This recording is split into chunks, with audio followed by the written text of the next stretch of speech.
So welcome everybody to the meeting of the Economy and Infrastructure Committee on today, the 26th of August 2026. So on my left here today at the top table, I have Councillor Ian Massey, who's the Vice Convener, Adam Taylor, and then a strong team from Economy, Development Planning of Serge Marone, Kirsty Easton and Steve MacDonald, who will be here to help answer any questions that you have and to introduce the reports. So without further ado, I'll go over to Adam to confirm apologies and any substitutions. Thanks, Convener. We have apologies this morning from Councillor Duff with Councillor Chan substituting. We have apologies from Bailey Rona Brock with Councillor Cuthbert substituting, and apologies from Councillor Hugh Anderson with Councillor Illingworth substituting. We have two members online. I'll just confirm that they can actually hear us. Councillor Kogali? Yes, I can. And Councillor Welsh? Yes, I can. Thank you. All other members are present in chambers. Thanks, Adam. So usual rules apply, and if anybody wants to attract my attention during the meeting, if they can do so through the chat box, it would be appreciated. So do we have any declarations of interest for today's meeting? Any items on today's meeting? No declarations of interest, that's fine, thank you. The minutes of the meeting held on the 22nd of April 2026, can we agree these minutes, or do we have any questions on the minutes? Great, thanks. So on to outstanding business statement. I'll just make a short statement before that. Some of us may have had a query from a member of the public. So in regards to action number 23, I can ask the committee to note that while the correct information was provided to elected members, the version which appeared on the website and is linked in the outstanding business statement included two errors in numbers, which occurred in changing the information from the original graph form into the table. They appear on the website. These have both now been corrected for public accuracy. So following on from that, can I ask if there's any other questions on the outstanding business statement? Councillor Cuthbert. Thank you, Convener. Yeah, as a guest to this committee, I'm not normally here. I wanted to make a couple of comments. First of all, the updates that are being circulated to committee members, can they be circulated to all members? Simply because I wasn't aware of some of the information that was in those updates. That's the first one. The second one is the safer routes to school. Just to say that I'm very pleased to see this is coming forward. I've been pushing for it in Kinrossshire because we've had hundreds of houses built and lots of new routes being taken by children, but the safer routes to school scheme hasn't been looked at for possibly a decade or more, and it needs to be updated. So I'm very pleased to see this coming forward. Okay, thanks, Councillor Cuthbert. Yeah, I agree with you, and we'll endeavour with officers that all information should be shared by all elected members, no matter from what committee it comes to or where it comes from. I've asked for this before, previously when on another committee. So I'll ask Adam to take that back to his team and ensure that I'm sure it is possible that it can be done. So and maybe that could be passed to other committees if they're willing to do that as well, please, Adam.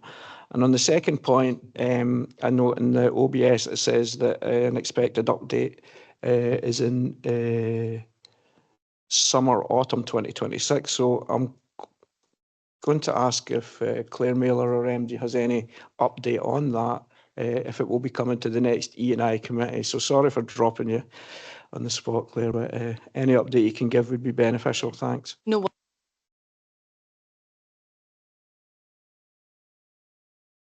Oh, there we go. No worries, Councillor Lane. And no, apologies, I don't have a full update, but we will get that for the next committee. I've just put a shout out to Fraser Crofts, and if he does get back to me in the course of the committee meeting, we'll give an update. If not, we'll certainly give a fuller update at the next meeting. Okay, thanks for that. And if it comes later than the meeting, Claire, maybe you could send out to the all elected members rather than just the ones here, as we've just agreed may be possible, if that's okay. Is that okay for, does that satisfy you, Councillor? Nice. Yes, thank you, convener.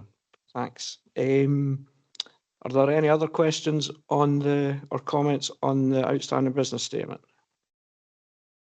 Can we agree or note the business statement, outstanding business statement? Thank you. Okay, so we move on to item 5, which is the council support to business, and I'm going to ask Kirsty Easton, Business Growth Team Leader, to introduce this report, please. Kirsty. Thank you, convener, and good morning, councillors. This report provides an update on the progress made over the past year to strengthen the council's approach to business engagement and create a supportive environment for businesses to start, invest and grow. Our approach is focused on building stronger relationships with businesses, understanding the challenges and opportunities that they face, and using that intelligence to inform how the council and our partners respond. Over the past year, we have introduced the Top 100 Business Engagement Programme, dedicated business lead officers, and a new business engagement CRM system. We've also established a business-friendly cross-service officer group to improve coordination across council services. This work is giving us a better understanding of issues, including access to finance, recruitment and skills, property and investment needs, and is helping us target our support and investment much more effectively. Looking ahead, our focus is on continuing to strengthen those relationships and, importantly, ensuring what businesses tell us translates into practical action and better outcomes for businesses across Perth and Kinross. Thank you, and I'm happy to take any questions. Okay, so we'll open up for questions, and see the first person is Councillor Robertson. Thank you, convener, and thank you for introducing the paper. And it was a interesting read. I thought it might have been helpful if you'd given us some examples of how this works in practice, because it was almost all in theory, if you know what I mean. But if I know you're going to be doing a survey to find that out, but what actually it does to actually help businesses establish or succeed in Perth and Kinross might have been helpful. Kirsty. Yeah, thank you. We actually have quite a number of case studies, so I'm happy to share those after this committee. I can share that with Adam, and I'm sure he can send them out to all councillors. Thanks. Angus, Councillor Forbes. Thanks, convener, and thanks for that introduction, Kirsty. I've got a few questions, but I'll take them one by one. They're just quite specific things that were of interest to me. Can I draw your attention to page 13 of the pack and bullet point 4.6, where it says that this approach helps maintain strong performance and business survival rates. We're the 4th highest business survival rate in Scotland, and top local authority area in the UK for business growth in 2025. Can you tell me, did we rise from a lower position to those positions? Have we always been there, or have we been higher, and have we fallen back to those positions? Kirsty, just when you're ready.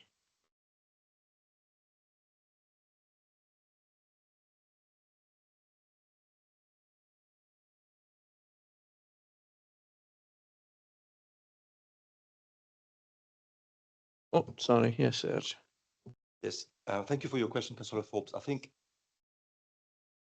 historically, it's true that we've always been a high performer in terms of business survival rates. So we've kept that level over the years, and you know, if you look at the trend, we maintain that level. So now will be interesting to see if the others have either going up or down, even if we have maintained our level. I think we pretty much at the top in Scotland in terms of survival rate. In terms of growth potential, this is a bit kind of newer, because that wasn't only introduced, you know, recently in terms of the benchmark we're using. So there's maybe less information going backwards, but it shows that they obviously a very good potential in terms of growth. Thanks. Have you anything related to that, Angus, you want to bring on that? Okay. Councillor Cuthbert. Thank you again, convener. My question relates to 4.20 on page 15. I think this is an excellent paper. However, there's always a however, I think that the council's role is slightly bigger than identified in paragraph 4.20, in that there is a role for the council in the provision of infrastructure. One of the biggest issues in Kinrossshire is the lack of expansion of land and properties. Business grow to a size locally where they need to expand, and given their focus is often on the central belt, they end up expanding into Fife, where there is an availability of business accommodation.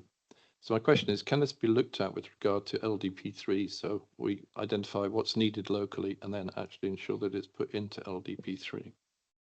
I think that will be one for Serge Morone.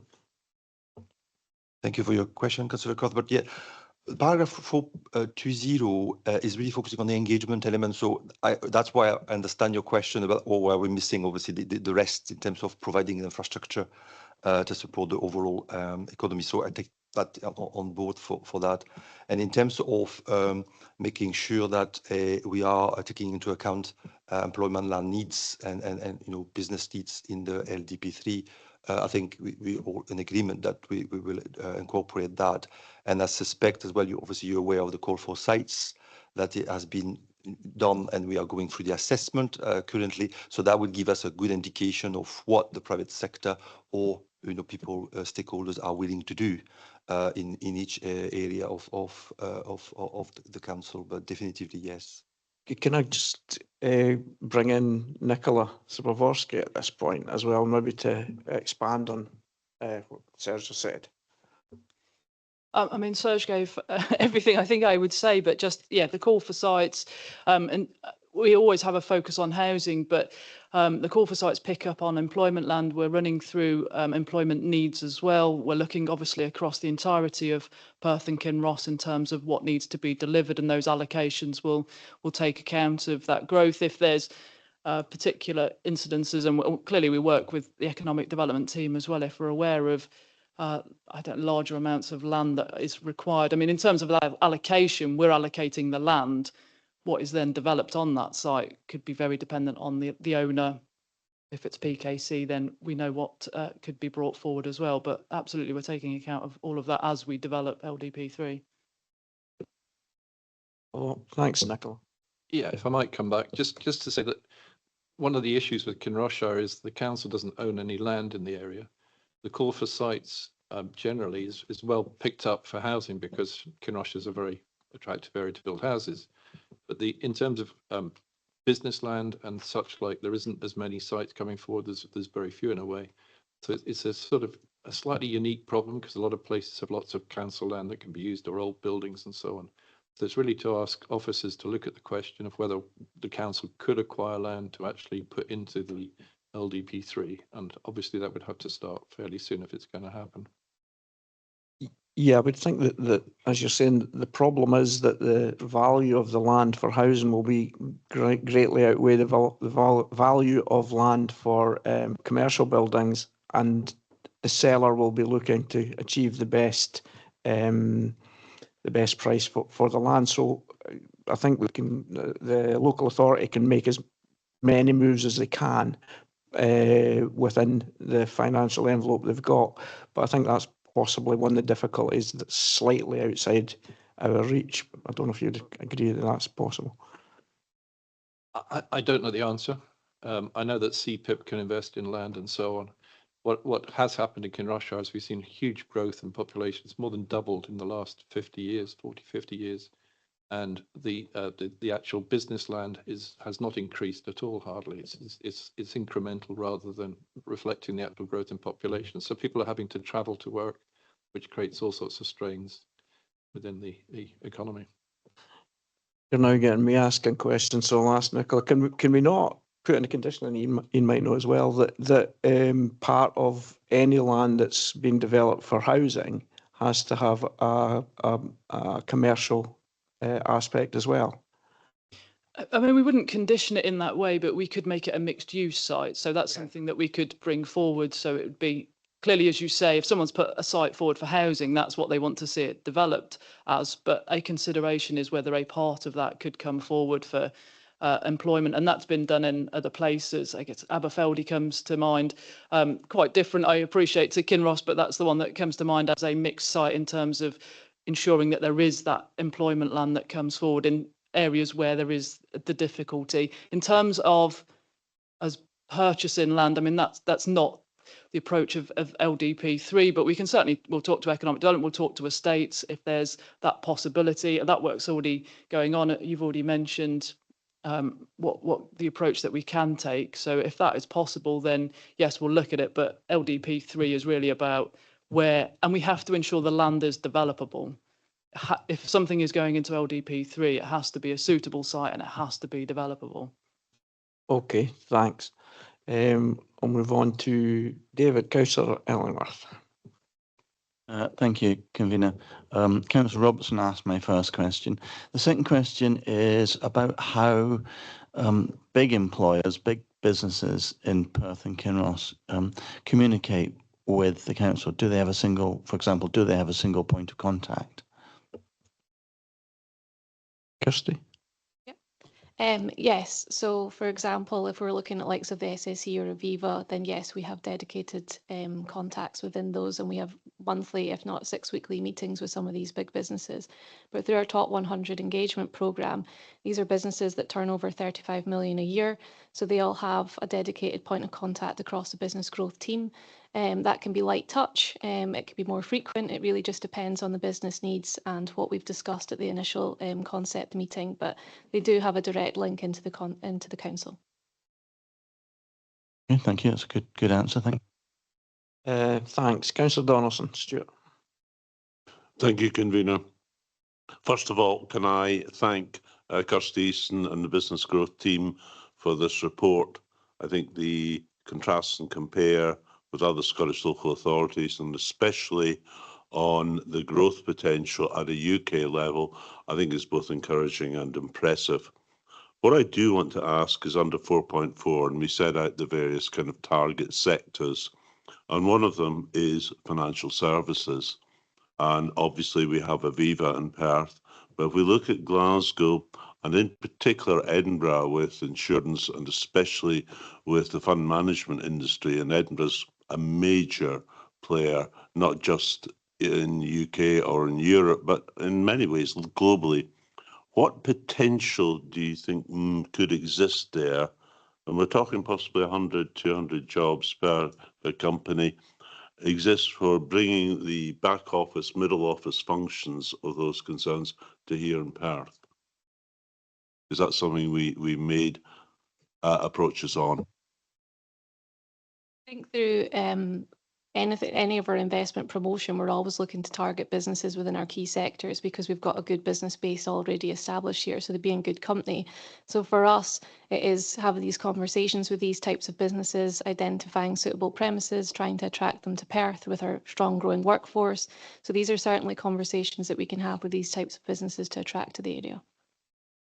Is that? Just to ask, you know, a lot of these businesses are set out in the professional service firms in the Scottish Financial Enterprise SFE handbook. So there are going to be a number of them possibly present at the summit. What is it, next year? Yeah. Yes, we've certainly put invitations out, and anyone can attend the summit. So if these businesses are there, we can be identified, then we're more than happy to have these conversations with them. Thanks, Councillor. Of course. Just to follow up on the professional services, we've got quite a lot of professional services firms already established in Perth, and they are effectively growing at the back of what's happening in Edinburgh and so on. So I think there's maybe more potential to see how they can grow locally, and as you said, there may be, because of the pressure that Edinburgh is experiencing, they may want maybe to so relocate is for these type of businesses, premises because of COVID and, you know, working from home, they're less you know, located physically to a place. They are much more mobile and agile. So it's a different way. But we already have a good base of professional services here in Perth and Kinross, which we can use to build on.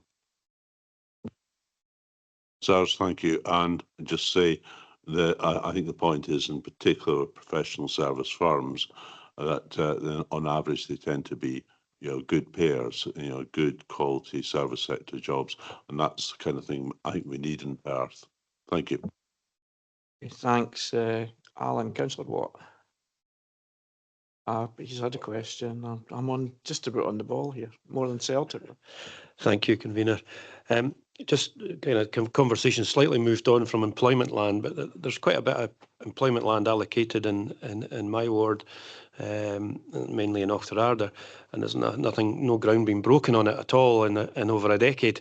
Are we engaging with the owners of that land to try and move that forward, because some of it's beginning to look quite unsightly? I'll pass over, but I don't know if anybody would specifically know, maybe Nicola or not, because it's not really in the paper, but I'll ask if you know about this particular site. I don't know about the specifics of the site, but just the general point of anything that is allocated through LDP2 will be looked at again, whether that's an employment site or a housing site or for any other use.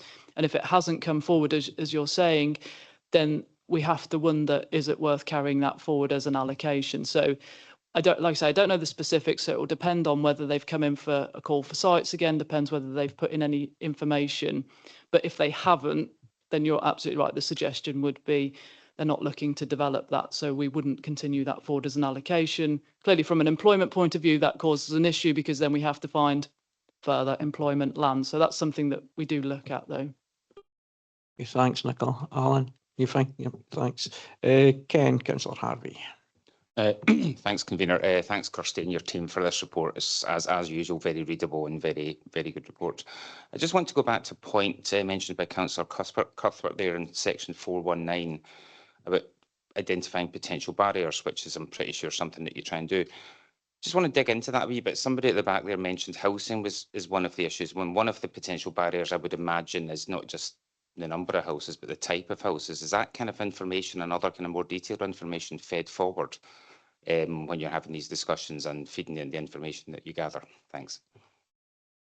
Yeah, it depends on the business and the location they're in. So I'm assuming you're meaning in the sense that if an employer is looking for housing for their staff in the area. It was actually more, it was a wee bit more general, but that's a good point. It was more, one of the complaints some people I know that think about coming here is there's not the right type of houses in Perthshire. There's a lot of big family houses, but there's not a lot of kind of flats, apartments and that type of thing. That's very specific there, but is there more of a feedback into the kind of people we're wanting to attract and identifying, like Stuart Councillor Donaldson just mentioned, people in that industry tend to be younger and maybe wanting different types of houses that are available? Is that kind of granular detail examined in the kind of information that you put forward? Yeah, no, I understand what you're saying. It's not something that actually comes forward that often. We are aware of that, and we are trying to attract obviously more people to live in the city centre. So that's looking for more private investment into repurposing buildings within the city centre. We'll be looking at upper floors, converting that into housing. So it's more attractive for people to live in the centre. But in terms of the barriers that are mentioned in the report, it's more probably specific to that business and the barriers that they're facing that's stopping them from growing, for example. Thanks. Councillor Forbes. Thanks, convener. Section 4.2, just quite a specific question again on the business breakfast. Were any elected members at that? Were they involved in that in any way? Yeah, I think in terms of elected members, there would have been I'm trying to think back, it had been last year, but the leader, deputy leaders, and usually the convener of E&I and vice convener of E&I is usually invited. They don't always. Yeah. The reason I raise that is I accept the fact that you guys are the officers. As a council, we've employed you to do this work, and you're obviously very good at it because we've got a lot of good business stuff to discuss today.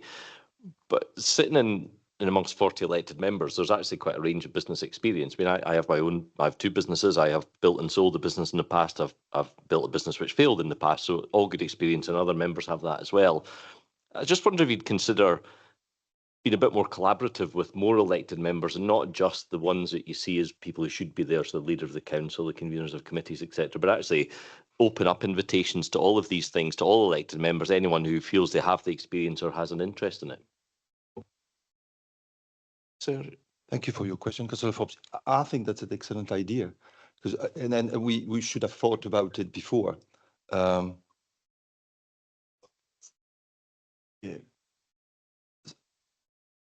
And so somebody trying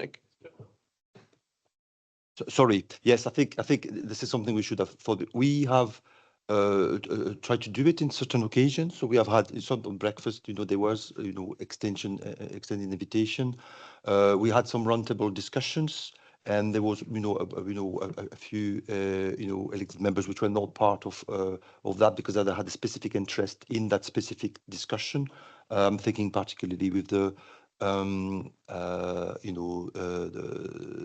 farmers and Scottish agro tourism and so on. So, but yes, definitively, what we need to do is really more having a profile of your experience, because I don't think we are always aware of the breadth and depth of your experience. So I don't know if it's something we can pick up in terms of the profile of each elected member, in terms of the experience, professional and so on, and if they're willing, obviously, to be part of that. But yes, definitively, we can pursue that idea. Yep.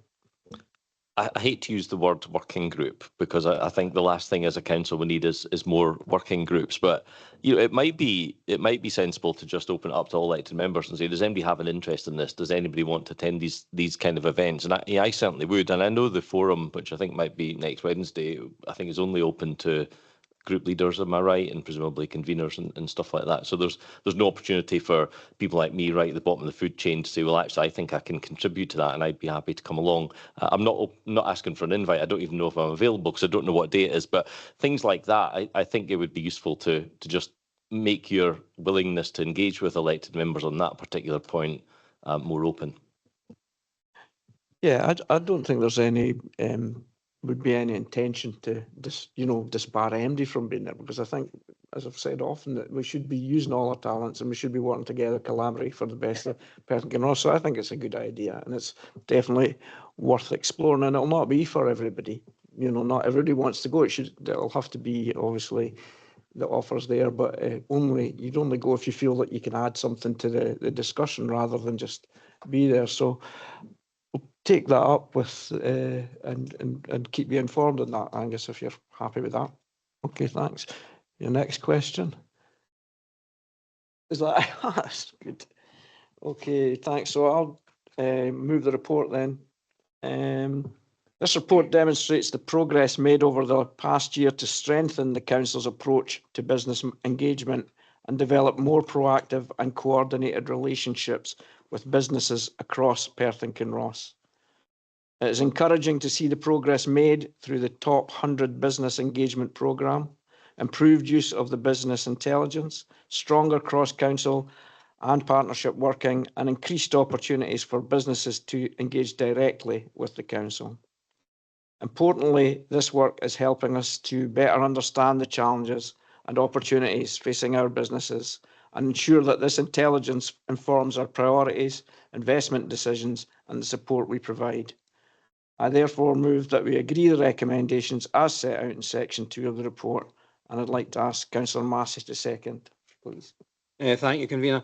This report demonstrates the positive progress being made to strengthen the Council's business-friendly approach and highlights the importance of proactive engagement, partnership working and business intelligence in supporting investment, jobs and sustainable economic growth across Perth and Kinross. I'm happy to support the recommendations and look forward to seeing this important work continue to deliver tangible benefits for businesses, communities and the wider local economy. Thank you.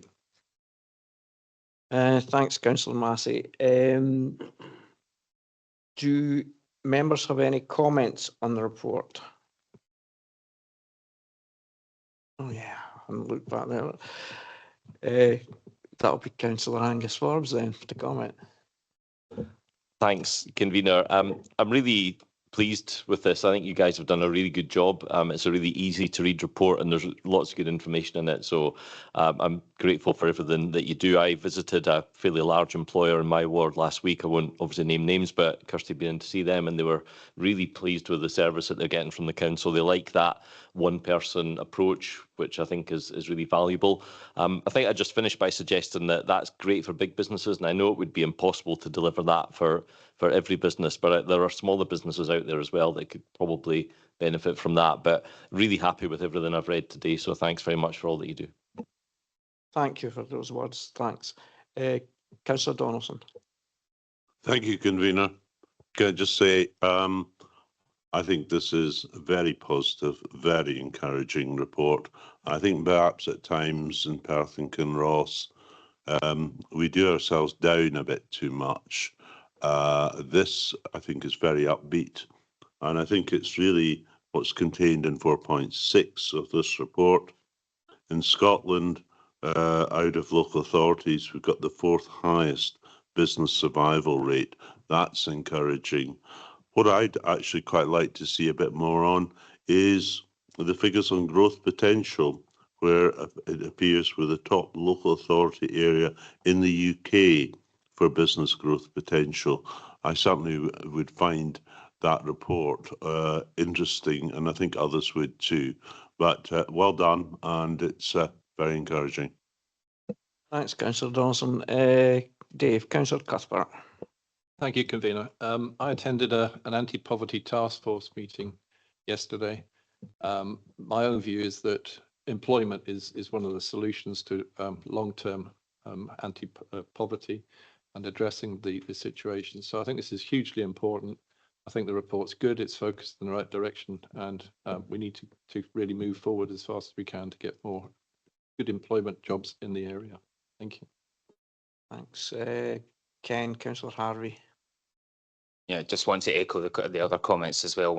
A friend of mine had interactions with your department a while ago and said it was incredibly professional. And from when I started, everything's moved on so much as well. So there's going to be difficulties. There's obviously issues in Perth to get people here, but I just commend you with your report. And as Councillor Donaldson said, the fact that we're top for growth and 4th top for business or lack of business failures is excellent. So thank you very much for your hard work. Thanks, everybody. I'd just like to add that obviously you've heard the views of the chamber on how your team and that's doing, and I'm sure that the team would like you to take back to the rest of the people who aren't here that work in your team our thanks for what you're doing, and give them the encouragement to keep going with this good work. So if you can do that, that'd be appreciated. Thanks. So I don't see an amendment, so can we all agree the recommendations are set out in this report? Thank you. So we'll move on to paper 6 now, and we'll ask Kirsty Easton again to come give us, introduce the report on the business support review, please. Thank you, convener. This report presents the findings of the Business Support Review and seeks approval for the future direction of business support, including the preferred future delivery model of Business Gateway. Members will recall that in August last year, that the committee agreed that officers should undertake a review of Business Gateway arrangements ahead of the expiry of the current regional contract.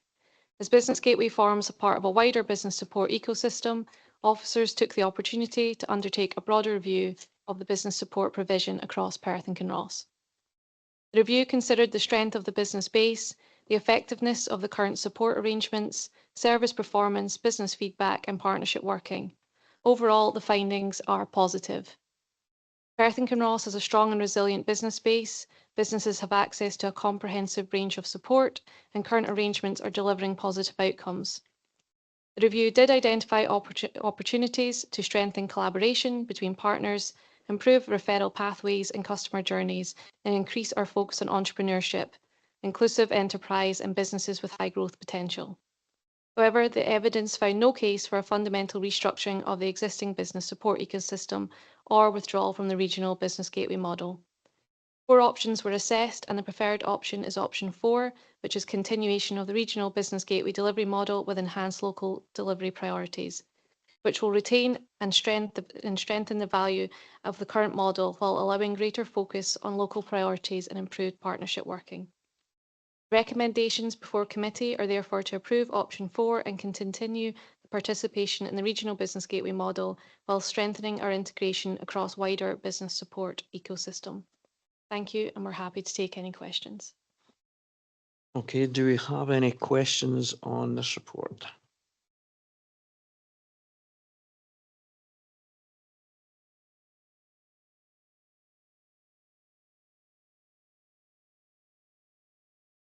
Angus, Councillor Forbes.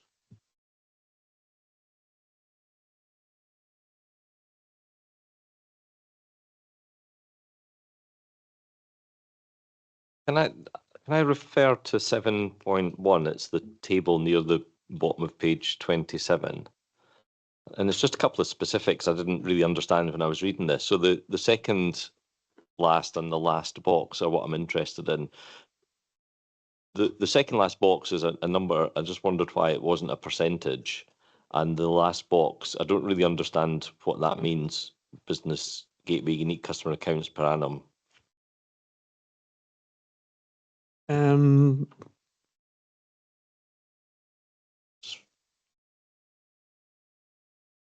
Serge or Kirsty? Thank you for your question, Councillor Forbes. So in relation to the business gateway supported startup skills trading per annum, the 254, that's a number, and that's effectively the indicator used by Slade in terms of their report, because they are looking at all local authorities. And the question they ask is how many startups have been helped in terms of by the business gateway service, and that's 254 per Kinross.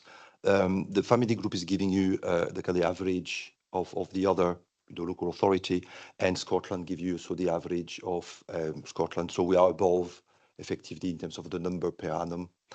The one underneath, my understanding is this is the number of contacts. So you've got each business have a customer number, but they can contact the business gateway several times. So that's why you end up with that number of 1,809. So there's a number of contacts that each business we will have had, based on the unique customer number.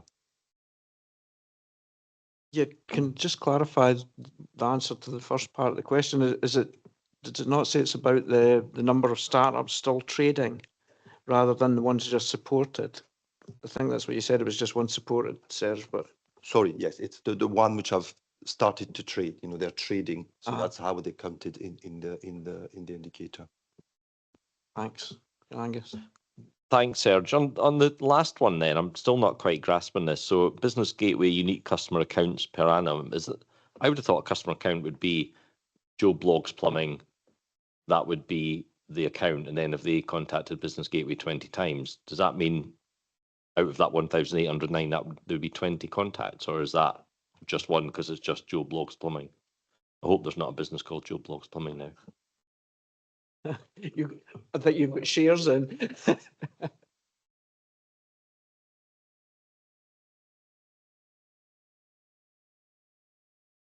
Steve. Yeah, just to clarify that point. So yeah, that's the number of businesses that they have as part of their database. Yeah.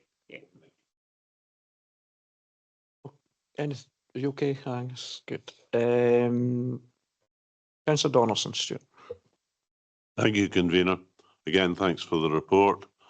Could I ask one thing? And going through it, there's a number of references, not just one or two, but to the term community wealth building. Now, the legislation was passed earlier this year. It's now an act. I'm not sure if it comes in stages, but can you maybe set out to us what are the possibilities, the potential that might exist with the new legislation? And is there going to be a briefing session for councils on this? I don't think I recall even an elected member briefing on the subject, and it's quite important legislation. Serge, thank you for your question, Councillor Donaldson. Yes, we are obviously following what's happening on the community wealth building and the Act. I think there will be some briefing coming towards you in terms of what it means for the council in general across the board, but specifically from an economic development point of view.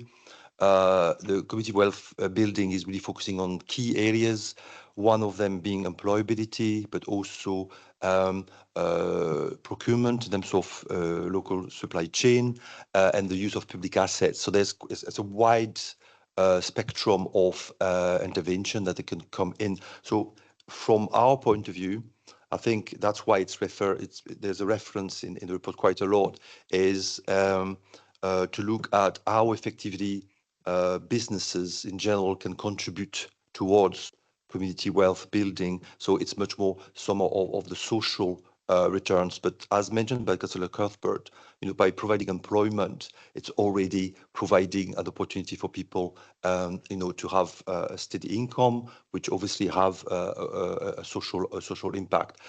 All the impact and the relationship brought by the community wealth building are not known, so we still have to go through all of them. But we thought it was important to refer that into the report, so we are not missing that link of economic returns, which is the important element in terms of economic prosperity, but also social and the environmental effectivity returns, coming from a business startup and growth and economic prosperity.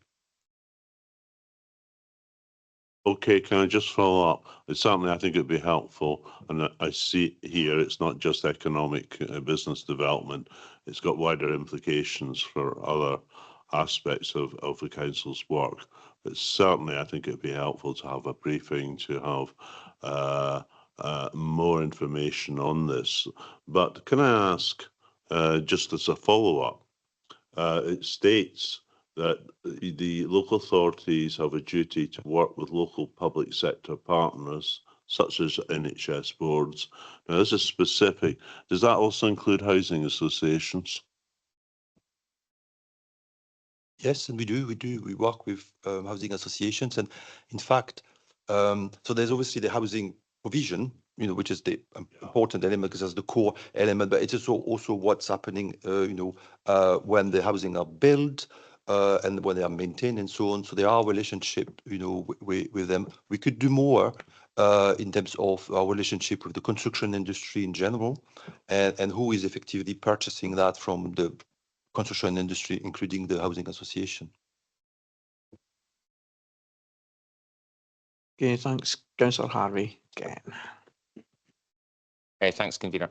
Just a follow on from Councillor Frog's question, just so I understand the table. The local, Perth and Kinross's local authority family group, which I notice is East Ayrshire, East Lothian, Fife, etc. Are they just picked because of the similar size and similar makeup? Yeah, usually that's the case. There's a kind of benchmark, and they look at different parameters in terms of which local authority will effectively be the best benchmark for others. So they created these family groups, and they're usually quite consistent in terms of how they build. Thanks, Willie. Councillor Roberts. Thank you, Convener. Under the key findings, one of the points that were raised was the need for businesses to have access to digital support. And I was wondering, when it was Perth College, there used to be an outreach department in Kinross where people could go and learn digital skills. And I was wondering, how much are the UHI in Perth involved in addressing issues with regard to skilling up and learning how to deal with new skills in small and medium-sized businesses? Because it can often be a problem for one or two-man women businesses to deal with that. I'll pass it on to Steve. GrowBiz and other bodies will be helping in that sphere, I would think. Yeah, so I mean, yeah, exactly that. And I think, I mean, UHI, GrowBiz, Business Gateway, we all come together as part of the Perth and Kinross Economic Partnership. So we've tried to make sure that all that support is aligned. So there are programmes that are run specifically for digital, for example. So the Digital Boost programme was one that was run previously. And we mentioned the Local Growth Fund within the report as well. And I think that's the kind of thing that the Local Growth Fund could support. So it's kind of complementary activity that builds on the support that's provided through Business Gateway, for example. And that's something that we deliver in partnership with UHI or whoever the relevant party was. Yep, of course. Just to say as well that we have just run 2 accelerator programs through funding through UK Share Prosperity. So one of them was Digital Horizons. So that was supporting businesses on their digital journey and how they can expand and adapt using digital means. That's very encouraging. So, because often it's people become nervous about learning new skills, and it's important in this time in life that everyone actually keeps up to date with modern technology so that their business can thrive and prosper. Thank you. Thanks, Councillor Robertson. Councillor Con Stewart, can just about see you. Thanks very much. Thanks for the report. I was reading through how the business support review was going to be done, and I was getting quite excited because it was talking about value for money, and then you presented information about the annual cost of the contracts and the number of businesses supported, and I thought we might get that next step, which was just to say how many businesses supported for every pound invested by the council, but it's not been presented like that, unfortunately. Why is that? Why couldn't we have taken that extra step on the value for money?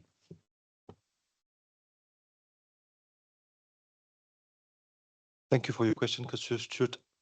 I think because it's quite difficult to benchmark and measures different type of interventions. So if you were taking the number of business startups trading, so you've got a number for Business Gateway at 244, and say GrowBiz you've got 24, and you're starting to divide that by the amount of money the council is putting in. So that will give you a measure. But if you start to look at the number of business supported, not necessarily startups trading, but there are obviously other activities, it's where it's becoming more difficult to benchmark because some support. If you take GrowBiz, for instance, there's a lot of peer-to-peer review, peer-to-peer support. So the numbers are quite high, and the costs are not necessarily very high in terms of what that activity is doing. But it's difficult to compare to a networking events that potentially the Business Gateway will run. So it is that difficulty about finding the right measures to assess the value, for money. I think overall, we know because of the performance of the ecosystem, because of what businesses are telling us as well, and also because of the level of satisfaction that they are getting through the service, that there's a value. So now there is the money element that, and I think that's why I think the review has been done is we think we've got a good value through the regional model for the Business Gateway because there's economy of scale there, but there's also a good value by supporting GrowBiz in terms of the different activities. I know I'm not giving you a pound per activity, which is maybe what you want, but in some ways I think it could be a bit reductive doing that, so that's why we didn't present that into the report.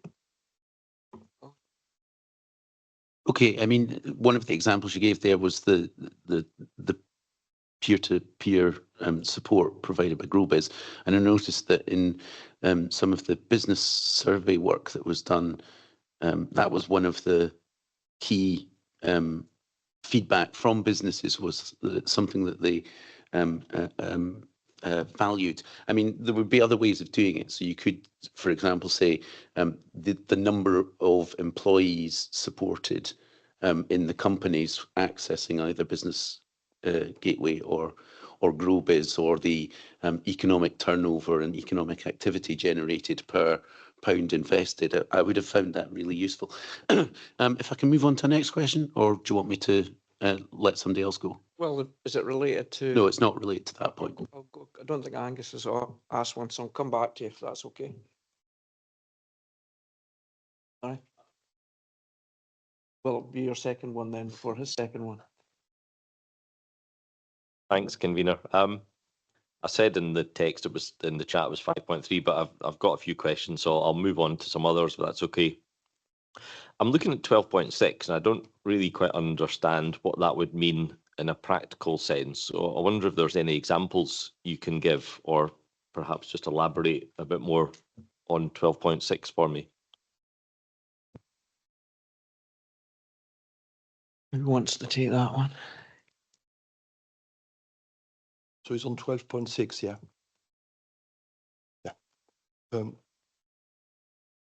I think what we are saying with that preferred option is that looking at the review of the business ecosystem, we know that there's a need, or there are needs for business growth. So we need to do more about business growth, but also we need to do more about social, using entrepreneurship as a tool for inclusivity, for social inclusion, and as well as in terms of community wealth building and so on. So it's almost like there are two different areas that we need to focus on. That option 4 is effectively saying that the core business gateway contract can help us to boost more the growth element. But what's missing is the more social inclusion, or the social return element, the kind of inclusivity or inclusiveness of the entrepreneurship, as a vehicle for inclusiveness. And so what we would like to do is in the contract, is to include more of these activities. So we are effectively able to, and what we are saying there, and it would be better if they were integrated as a package, more than potentially delivered by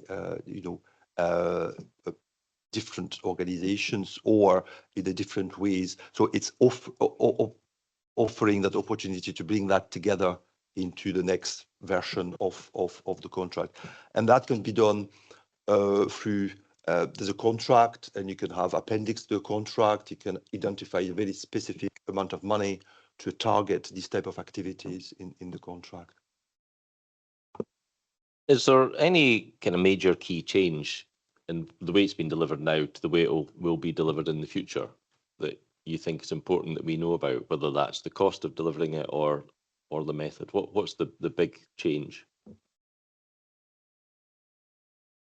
Just to come in that point, so I think one of the related changes, so we've delivered this Business Gateway contract at regional level for quite some time now, as is the case across the whole of the country. But one thing that is different is investment, both from the UK and the Scottish Government, has been targeted regionally. So I referenced the Local Growth Fund earlier on. So previously the UK Shared Prosperity Fund was targeted at local authority level. That's now delivered at a regional level. So what we're all, the three key themes to that are around business support, skills and employability, and business infrastructure. So what we need to make sure is that these investment opportunities that are now being delivered regionally complement the stuff that's happening through Business Gateway. So Kirsty referenced the business accelerators, for example, but we want to kind of focus on key sectors to focus on growth through things like local growth funds. So I think that's an example of a change, that there's more of a push to deliver investment at a regional level, and as such we can align that with the Business Gateway model. So I know in the past, I don't want to put words in Councillor Stewart's mouth, but he in the past has expressed concern that it was quite Dundee focused in terms of Business Gateway. If we're now moving to kind of regional level and not a local authority level, is there a chance that that could be even more focused towards one area? No, I don't think that's the case, because we have the governance, I think, both at an officer and political level, to make sure that doesn't happen. So, we've got a really strong voice around the table at Officer Group, for example, where we make sure that Perth and Kinross is represented, and that the types of activity focusing on startup and growth is part of the discussion. So, we're totally comfortable that that's not the case, and we get proper representation. Thanks. Back to Councillor Stewart. Colin.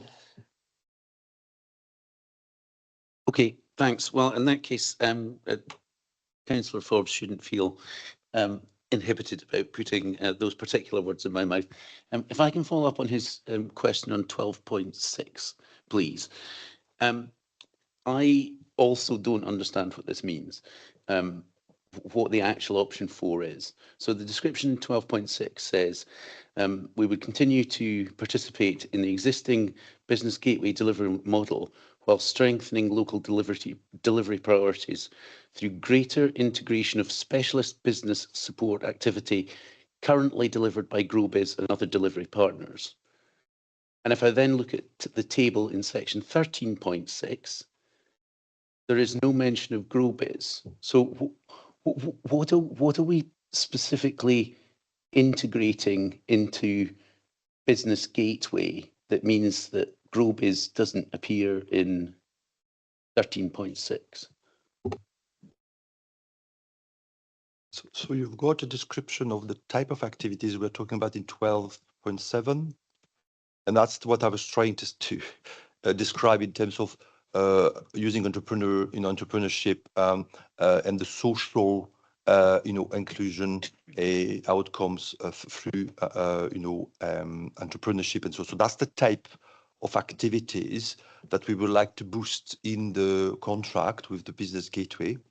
So adding up more of these and also more place-based approach, with these type of activities. Yeah. On the table, you may notice we are not talking about elevator either. So in terms of so we're talking about the Business Gateway operator. So I think that's what we're trying to be agnostic in the sense of who is delivering these activities. So the Business Gateway contract is procured, and it could be, people can bid for the contract, and currently it's obviously delivered by Elevator as an organization, but it could be delivered by somebody else in a new contract. So and that's why we are not mentioning GrowBiz, because GrowBiz is obviously delivering certain type of activities, but these activities could be also delivered by others, and it could be also cross. So there's nothing presenting GrowBiz to bid to be the Business Gateway operator either. So we try to be agnostic in the way we are presenting. What we would like the activities to focus, what we like the contract to focus on, and the type of activities we focus on. Now, who will deliver these activities? That will come through the discussions that we are obviously mentioning in the report. But it would continue to be a twin track thing. So the recommendation here is, I'm presuming that the recommendation here is to continue the Business Gateway contract. I think it said it expired in March 27 and extended for a further year. So that's what we're being asked to approve with changes in the contract, or are we being asked to approve a new contract with additional stuff in for a longer period than a year? And will we also still be providing the funding support to GrowBiz separately? So the report recommendations are not asking you to stop any support at the moment. What we are saying is this is the direction of travel we would like to go, to use, and this year and next year will be, for us discussions to have with the different the other local authorities and also the different organizations to see how we can effectively implement what we have there. But nothing will change after today in terms of the support we're providing to the Gateway or GrowBiz this financial year, and even into the next financial year if the contract is extended. But that gives us the direction of travel that we can use effectively to engage in these discussions over the next 6 months or even more, to make sure that the services provided to businesses is, I think, meeting their needs. And is it a 1-year extension you're asking us to approve, or is it a new longer term contract?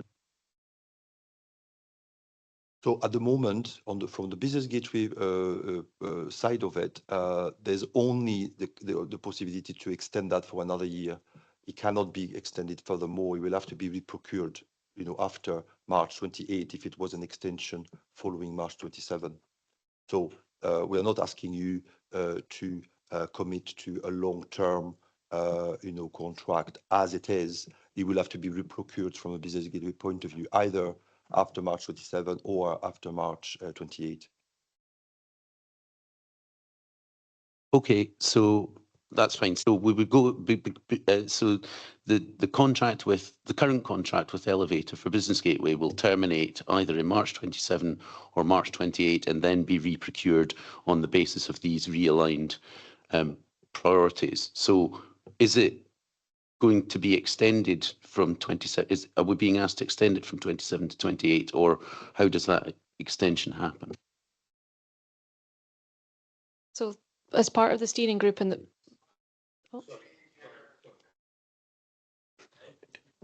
as part of the steering group and the board meeting later this year, that's where we'll make a decision as a group with Dundee and Angus to extend for another year, and then we'll start the procurement journey next year as a group to start that new contract in 2028. Okay, thanks. That's helpful. So talk of the steering group there just brings us back to the point that Mr. MacDonald was mentioning on governance.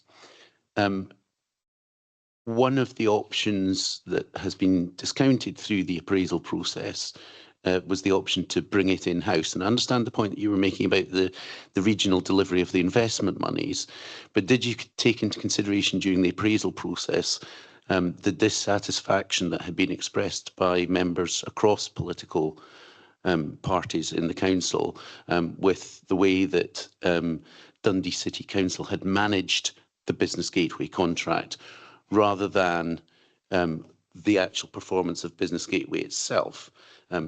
So, and returning to the question that Councillor Forbes was making,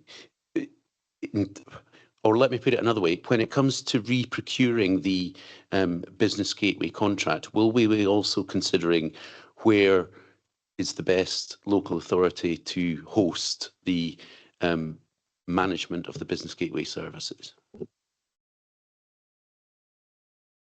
I think in answer to the first part of your question, that there's pros and cons to every one of the options, and that's set out in the paper. And I think we have considered a wide range of views, elected member views, and the business feedback as well. And as I said, you can make arguments for or against each option, but as officers, we feel that the kind of option 4 is the best option for that. In terms of the second part, remind me the second part of your question.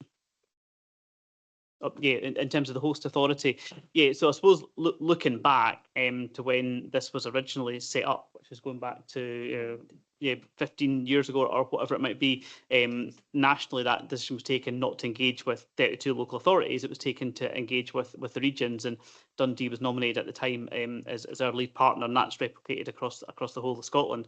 I think, that decision's always there to be reviewed, and we'll look at that. As part, and again, we'll kind of look at the pros and cons of that as part of the review process. But the opportunity does exist, but and there's always learnings to take from these things as well. Okay, when you say the opportunity exists to review it, other people around the table might have different views, and they can come in if they do. But certainly from my point of view, I would like you to review that.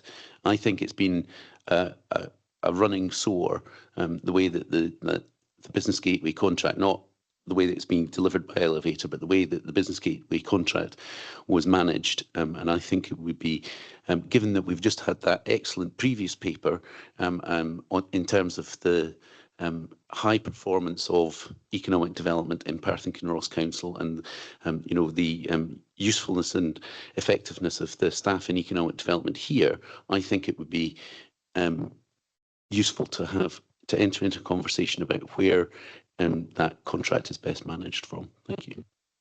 I think that I can understand where you're coming from through the past history of it, and it should be looked at.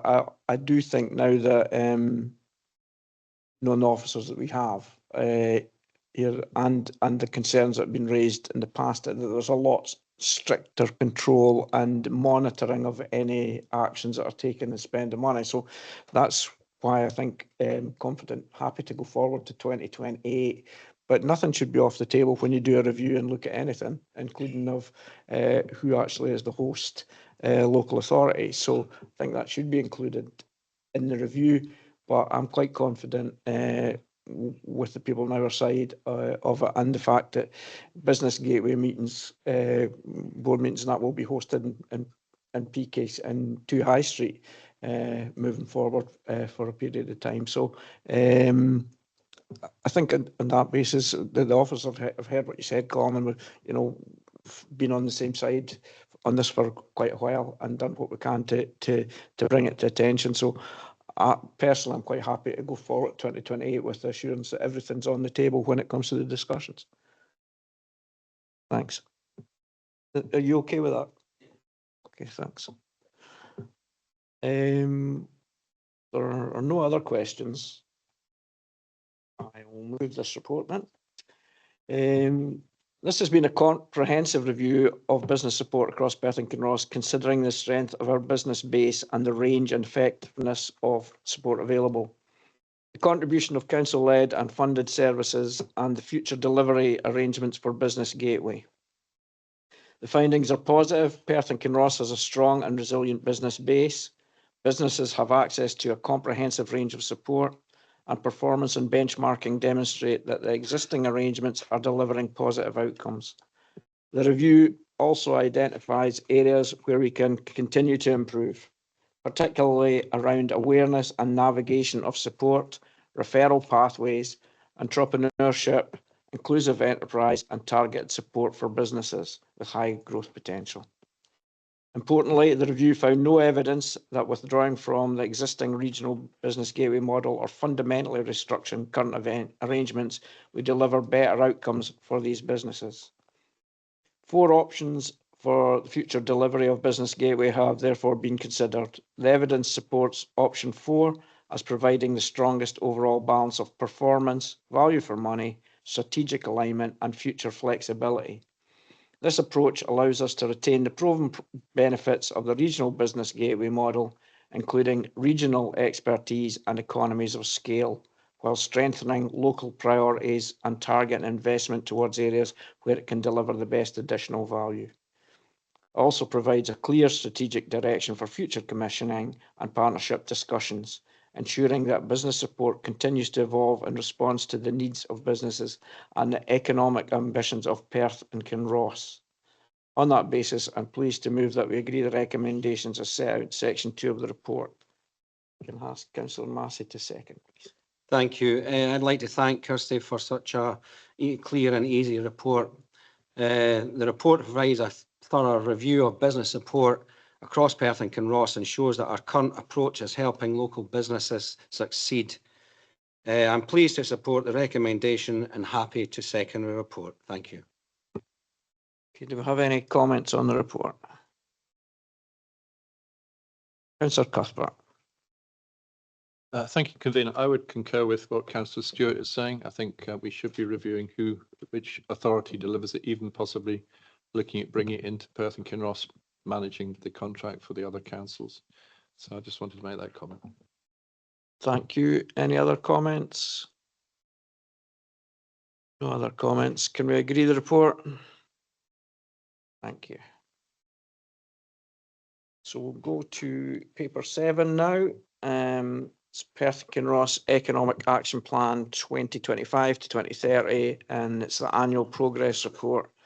I'll just check my notes here, and yes, again, Kirsty Easton is going to lead on this report. Thank you. That's one I promise. Thank you, Convener. This report provides the committee with the first annual progress update on the delivery of the Perth and Kinross Economic Action Plan 2025 to 2030.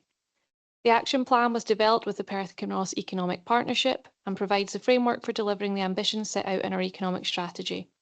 It is very much a partnership plan, recognising that sustainable economic growth requires collective action across the public and private sectors. Good progress has been made during the first year. A number of actions have now been completed, with most others progressing as planned. This includes activities supporting business growth and investment, city centre regeneration, clean growth, tourism and inward investment. We have also strengthened the partnership itself through improved governance, the introduction of business champions, better communication and engagement, and increased collaboration between partners.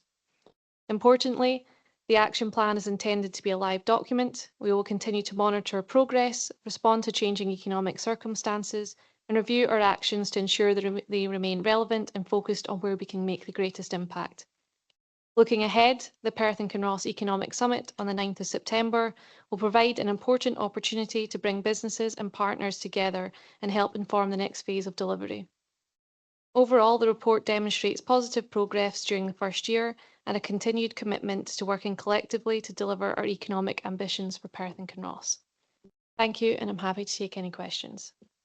Thanks again, Kirsty, and I'll open up to questions on the report, please.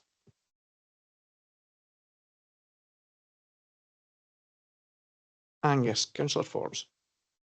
Thanks for that, Kirsty. And it's good to see the all the things that you set out to do happening as you would expect them to do. Is there any one thing you'd like to pick out for us where perhaps a local business has benefited from the actions that have been undertaken?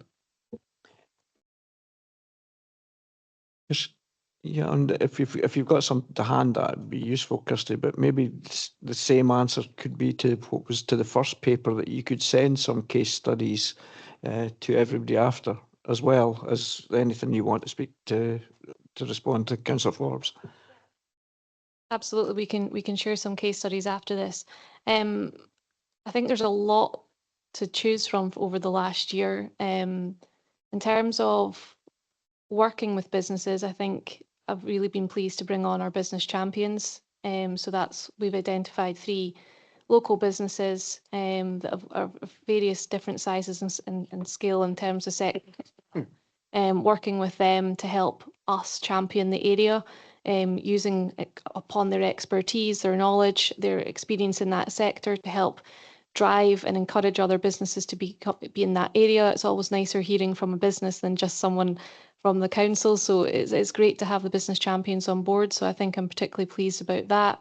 But yeah, there's lots of different things that we've delivered in terms of the framework. Maybe Steve, you would like to add? Yeah, maybe just to add a specific example, I think in terms of business support, I think Kirsty mentioned that the business accelerators previously, which have went really well, are really well attended. The other thing I'd probably draw attention to is the sector skills academies that we've run as well. So we identified in key sectors that there's some real employability and skills challenges. So on the back of that, we kind of designed the sector skills academies. They have went very well, and we now have people moving into employment and businesses on the back of that. And again, happy to kind of share any relevant case studies. But I think that's a really good one, because I think we hear from businesses a lot that access to skills, access to a workforce is a challenge, particularly in some of the sectors that are set out within the example here, and that seems to be following through now in terms of moving people into employment, which benefits the business but also our residents as well. Yeah, of course. Thanks for that. I genuinely didn't mean to put you on the spot, and I apologise if you felt that's the way it was. But these are really good answers, and I'm grateful for it. But I think as elected members, we look at these documents and we get kind of caught up in the sort of tick box of what's happening. But I think we also have to take a step back and actually say, who's this benefiting, and is it benefiting people in Perth and Kinross? And I'm pleased from what you said that it appears to be doing so. Thank you. Thanks. Councillor Donaldson. Thanks, convener. We've got the Perth and Kinross economic plan to 2025 to 2030, but also the City Cities Regional Economic Strategy and Prospectus, and that goes out to 2035. What I really want to ask is, in terms of inputs into those 2 documents, is just how responsive they are to technological change. And, you know, you can take a number of technologies. You've got quantum computing coming down the road. There's a whole variety of areas. But above all else, it has to be artificial intelligence, and that is not AI, is not something that's going to go away. It's going to be with us, and it's about the rapidity and intensity of technological change. So, and it's not just about jobs that could be lost, which it may well be in certain areas. It's also about jobs that could potentially be created. So how do we respond effectively to those changes? And what are the inputs that go in? What's the criteria that we take to adjust the plan? Yep, thank you for thank you for your question, Councillor Donaldson. That's the reason why effectively at regional level, the prospectus for regional growth was created, because the TCT's regional economic strategy was a very long-term strategy, was set up before the deal to support the deal, but it was in 2019, 2020. So it was felt by the partnership regionally that we needed really to look again at the strategy and have a better focus on what was happening. And that's why the prospectus for regional growth was created and giving us a more focused in terms of our 10-year focus. But within that, there are obviously key areas and sectors which have been identified, and for each of them, there's a roadmap which has been created, and one of them is a digital, roadmap. So it's really just to make sure that when things are changing, because they are changing inevitably over that period of time, we can obviously adjust and adapt the roadmap, towards that. But in the economic action plan, that's why it was built in the way it was built. That was one of the challenges which has been highlighted in the plan, which was the change in technology and the impact that can have on the economy, the businesses, and the employment. And so we are keeping obviously that as a challenge, and as a challenge, it has to, we has to follow what's coming towards us. So it looks like we are set and nothing, but effectively we're quite agile in the way we can respond to the change and changing some of these documents. So the action plan is not a fixed document, and things can that's why we're doing this review as well, to see are we progressing on the action. But it may be that next year, if there was something which has changed, we could potentially adapt, add a new action in the action plan to make sure that we're keeping up to date with what the changes are. Just to follow up, as part of the Economic Summit, there's going to be a skills panel, and one of the focus of that skills panel is around, do we have the right skills and workforce for the businesses for the next 10 years? And part of that discussion is going to be around looking at AI, automation, technological change. Are the skills piece keeping up? Is there enough courses, etc., for people? So that's looking at some of the actions that might come from that. That will feed into the action plan. So as Serge said, some of these outcomes from the summit may feed into the plan going forward. Just say thank you, and that's helpful. I think, Serge, you've used the word agility and also rapidity. But yeah, I think it's obvious, and it applies, if we apply almost any organisation, is trying to keep up with events, and I imagine it's quite difficult at times, to make proper forecasts and predictions. Okay, I'll go back to questions. Councillor Forbes, please. Thanks. It just occurred to me that the winding up of the Chamber of Commerce is obviously not a fantastic situation for Perth and Kinross to be in. I think it's only ever happened once before in Scotland. I think that was in Inverness, if I remember rightly. Is that an issue that will cause you further problems down the line? Is there anything you can tell us about a potential restarting of any Chamber of Commerce? I appreciate some of it may be sensitive and not for the public domain, but if there's anything you can tell us about that, I'd be grateful, because it's clearly a concern. Thank you for your question, Councillor Forbes. Yes, I think it's always sad to see an organisation, not,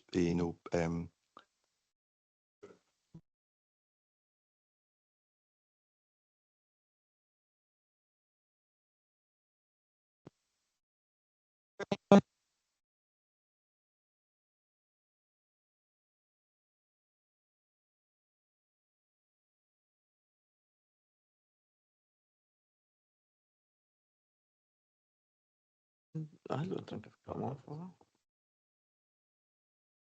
Sorry, I've maybe broken the system. I don't want that at all. One down, 39 to go. Sorry. Yes, it was a very challenging time for the people involved in what has happened. And I mean, for us, what's very important is that the businesses have a voice. So it's very important that the businesses are organizing themselves to have a voice. And the chamber was a member of the partnership. We have also the Federation of Small Businesses as a partner in the partnership. So, and we are very keen to have the voices of the businesses in the partnership and continue to do that. So we will work with, any stakeholders to make sure that the voices of the businesses are there. And if we can be of any help, we try to be. I don't have any specific, about what will happen next, but we will be there for, for stakeholders if they want to engage with us.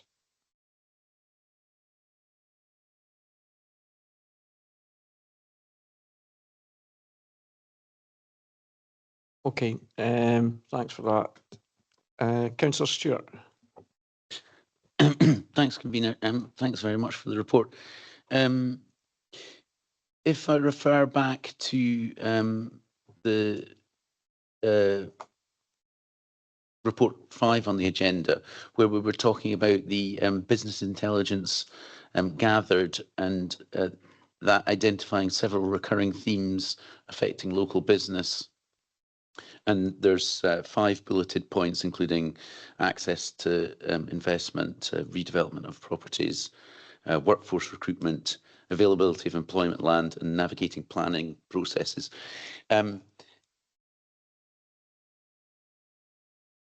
There's reference a couple of paragraphs on to the intelligence supporting the delivery of the economic action plan. I wonder if, in actual fact, some of these areas of concern to business should be generating new actions, and therefore I know that it's there's reference to the economic action plan being a live document, but we're updating on the status of how we're implementing the actions in the first year. Will the intelligence that we've gathered generate new actions or priorities within the action plan? Absolutely, yes. So not just from ourselves. So within the report in front of you just now, we've got a data group that we've created. So that's with Perth and Kinross Council, but other partners across around the economic partnership table. So they're all gathering their own intelligence from their own clients and customers. So when we're bringing all that together, that gives us an overarching picture, which will allow us as a group to create new actions and new priorities going forward. So yes, absolutely. Thanks. Don't see any more other questions. Okay, so there are no other questions, so I will move with this report. This report provides the first annual update on the delivery of the Perth and Kinross Economic Action Plan 2025 to 2030 and highlights positive progress across a range of priorities, including business growth, investment, skills, employability and sustainability. The report demonstrates the value of the partnership approach between the council, businesses and local, regional and national partners, while recognising that further work is required as the action plan continues to evolve in response to changing economic conditions and opportunities. The development of the Business Championships Initiative and the forthcoming Economic Summit will help strengthen business engagement and support the next phase of delivery. Overall, the report shows encouraging progress and provides a clear focus for the work ahead to ensure tangible benefits for businesses, communities and the wider Perth and Kinross economy. I therefore move that we agree the recommendations as set out in section 2 of the report. And again, I'd like to ask Councillor Massey to second. Happy to second the report. Do we have any comments on this report?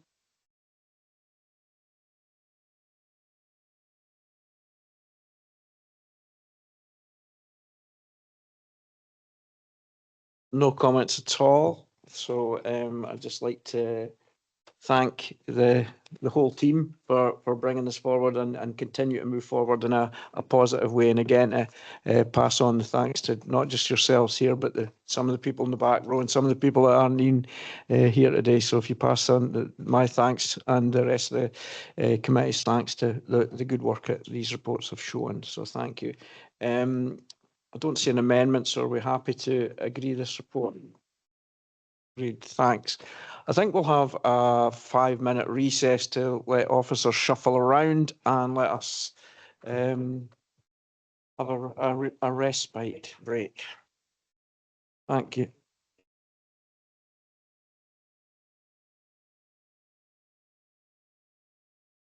Okay, everybody, thanks for that. And we're ready to take paper 8, and I'm going to hand this one over to my vice convener that's here today, Ian Massey.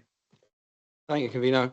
The next paper is paper 8, which is the draft Perth and Kinross Forestry and Woodland Strategy. To introduce the report is Kyra Gray, and she will have Joanna Dick there for questions as well. Chief Vice Convener, good morning, councillors. This report introduces the draft Forestry and Woodland Strategy, which will provide an up-to-date strategic framework for the development of forestry and woodlands across the area, and seeks this committee's approval to publish the draft strategy and undertake public and key stakeholder consultation and engagement. As a cradle of the Scottish forest renaissance, Perth and Kinross has a strong forestry heritage, as well as some of the oldest and most productive forests in the British Isles, hence why it's renowned as Big Tree Country. The rich legacy of long-established woodlands, tree groups and individual trees continue to make a significant contribution to the area's landscape, tourism, economic development and job creation. Considering the many benefits these natural assets bring, it is right that we keep striving to protect them from inappropriate development, and that we also encourage their expansion to deliver multiple valuable outcomes such as carbon sequestration, biodiversity enhancement, flood alleviation and protection, recreation opportunities and health benefits. Whilst the current adopted strategy remains for the most part relevant, it was necessary to carry out this update to ensure the Council strategy is fully aligned with the most recent Scottish Forest Strategy, meets the requirements of the 2019 Planning Act and the expectations of National Planning Framework 4, particularly in relation to the identification of woodlands of high nature conservation value and the resilience of the area's woodlands to climate change. NPF4 places a greater emphasis than previous national planning policy documents on the importance of protecting, enhancing, restoring and connecting our trees, hedgerows, woodlands and forests, and on expanding our woodland resource to help tackle the complex challenges faced by both the climate and nature crises. This review has not led to significant changes to the existing strategy, but has allowed for those national updates in terms of outcomes, priorities and policy drivers to be reflected at the Perth and Kinross level. Some of the changes include an updated vision, priorities and themes, an expanded section on opportunities and challenges faced, the identification of woodlands of high nature conservation value for the very first time, recognising their importance, updated maps and figures for preferred, potential and sensitive areas to future forestry and woodland proposals, and also council policy for a number of specific topics to capture the advice we provide through consultation responses to the likes of Scottish forestry, landowners and land managers, and on development proposals which come in via the development management process.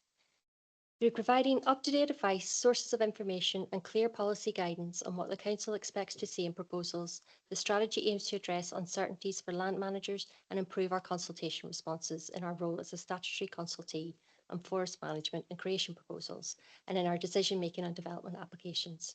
This should result in better outcomes being delivered on the ground. By refreshing our existing preferred, potential and sensitive maps, we can provide greater clarity as to where the Council will support proposals for woodland creation and expansion, and also demonstrate the potential, if delivered, for the area's woodland coverage to increase from the current 21.3% to at least 36% of the strategy area, making a significant contribution to the national ambition to increase cover across Scotland by 2032. Key theme of this draft strategy is the integration of planting with other land uses, including agriculture, development, renewable energy and food growing, with the overall goal of delivering multiple benefits for people and nature. However, the successful delivery of the document's opportunities and policies will rely on working in partnership with Scottish forestry, land managers and communities.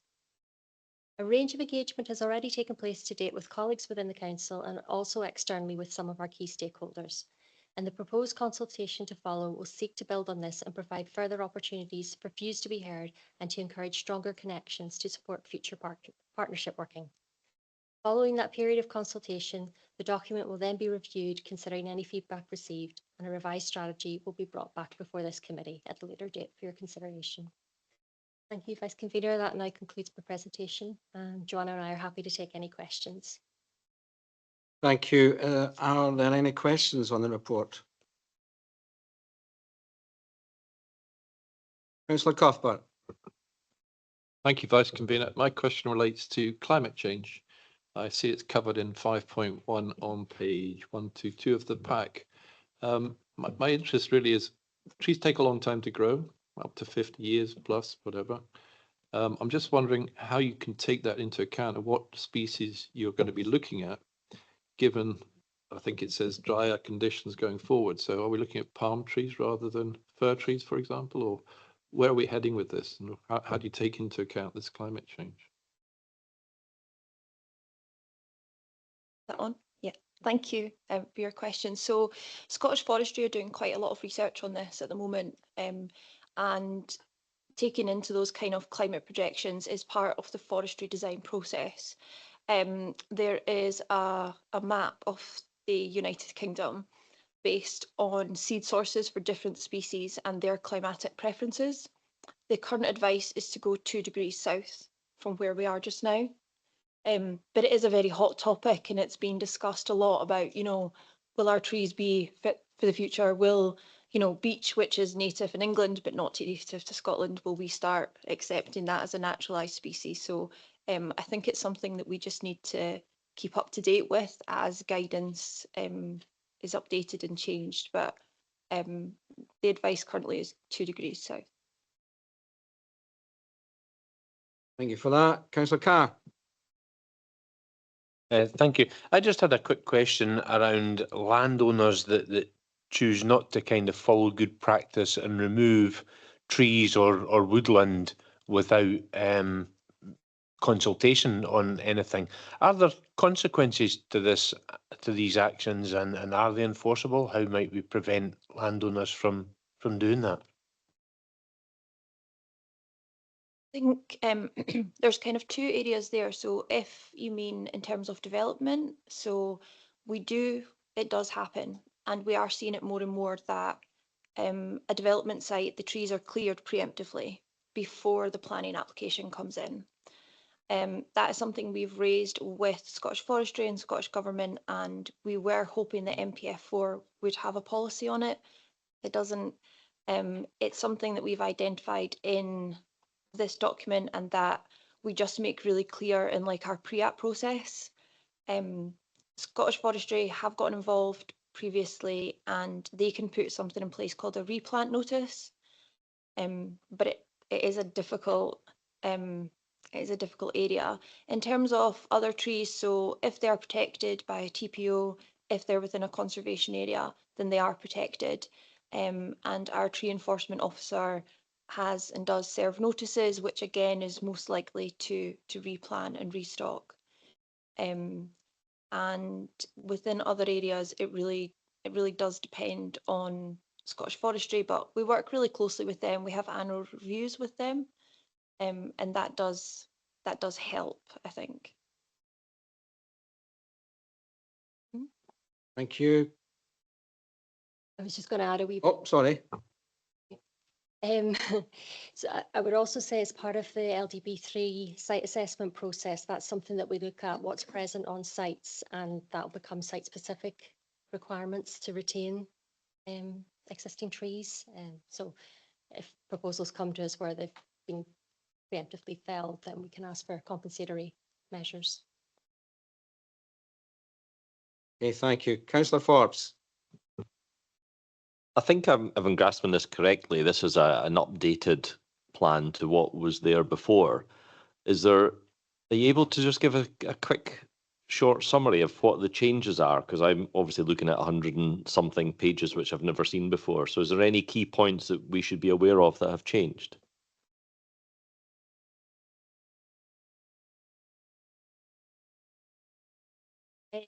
The vision's been updated, as we said, the priorities and contributing themes have been updated to bring them into line with the current Scottish Forestry Strategy. So that was introduced in 2019, and our previous strategy was based on the previous Scottish strategy as well. There's quite a big section now on specific policy topics that wasn't in the current document, and also as I said, the preferred and potential and sensitive areas where we're kind of directing as the best locations for planting has changed as well. That's been updated.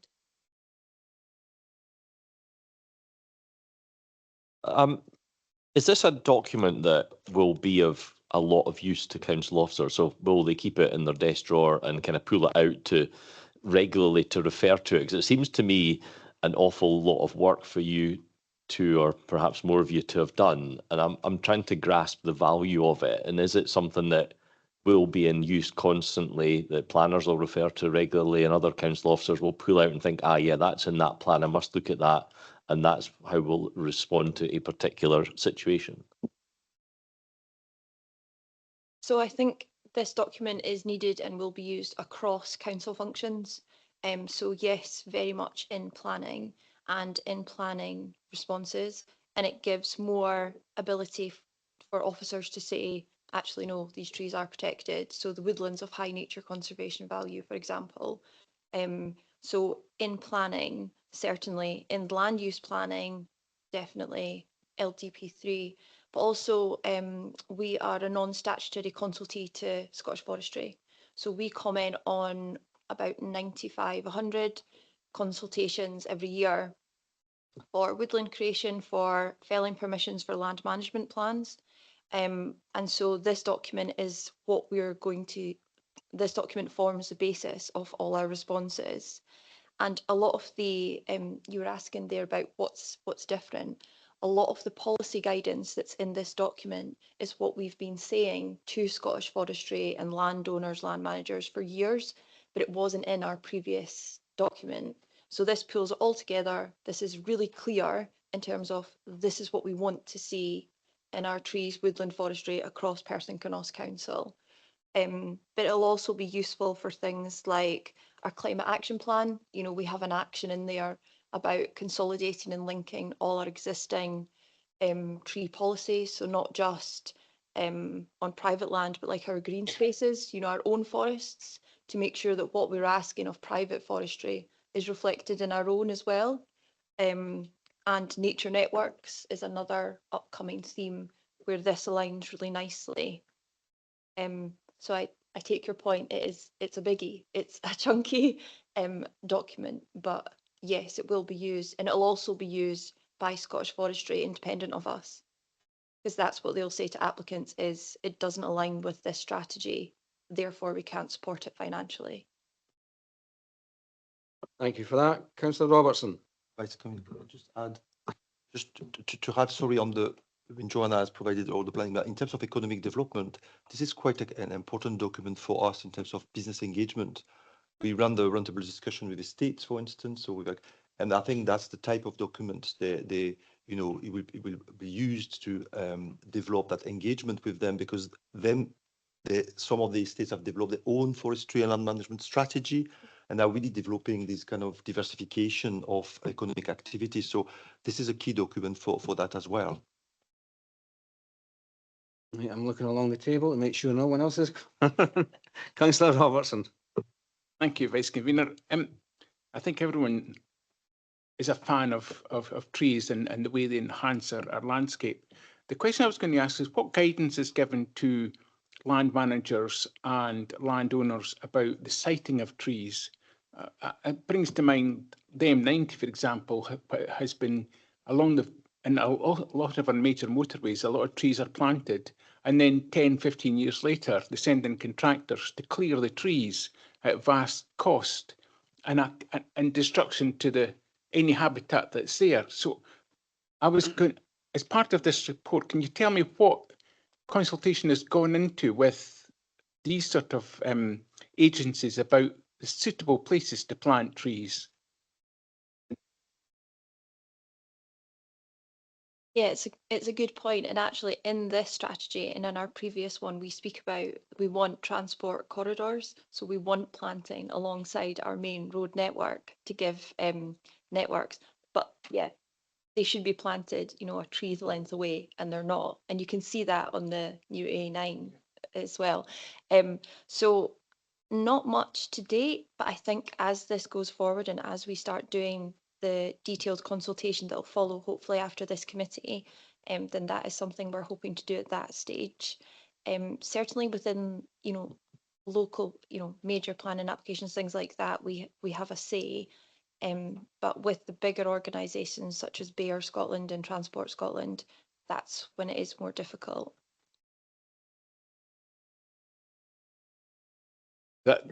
That's a very positive answer, but it's also very disappointing that major agencies, and you talk about the new upgraded sections of the A9. I notice as well there is thousands and thousands and thousands of trees which have been planted, which will ultimately, a lot of them will have to be removed in probably the next 10, 20 years, which seems a complete waste of money, and also a destruction. There will be a build-up of biodiversity in these locations, and it'll destroy any biodiversity that establishes itself there. So I'm glad that you're in discussions with people like Bayer Scotland. Thank you.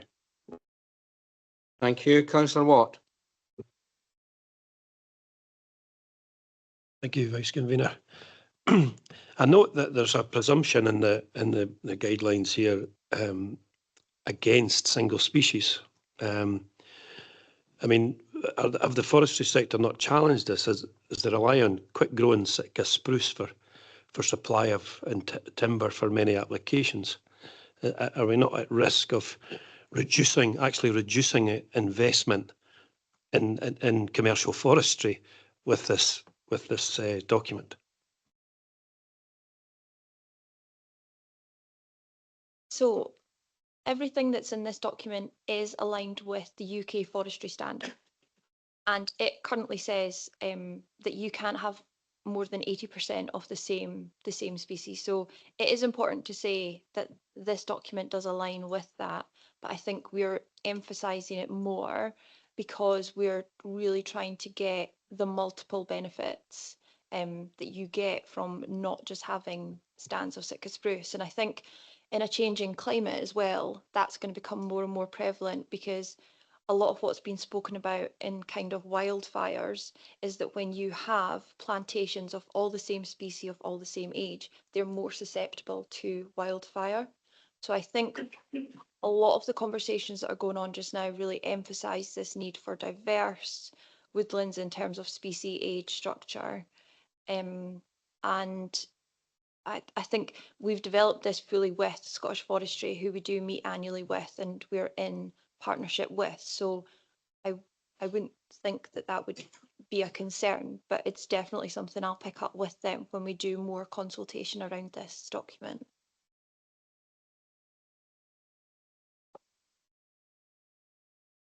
Yeah, it's interesting that when you mention wildfires, that the area around Loch Morlich is probably more rewilded and more diverse of forestry, and suffered some considerable damage recently. Thank you. Councillor Donaldson. Thank you, Vice Convener. Just to follow on from Councillor Robertson's comments and involvement with agencies, like Councillor Robertson, I was also involved as a trustee for a number of years, no longer, but with Perth and Kinross Countryside Trust. Can I just ask, in the formulation of this strategy, or does that come later on, what degree of engagement and involvement has there been with the Countryside Trust? And what do you see as their role going forward? Because just looking on the website, one of their big things, and they featured for a long time, is Perthshire Big Tree Country. So that's actually important in its own right, but it's also potentially important and continues to be in terms of tourism. So how do you relate to the Countryside Trust? Thanks.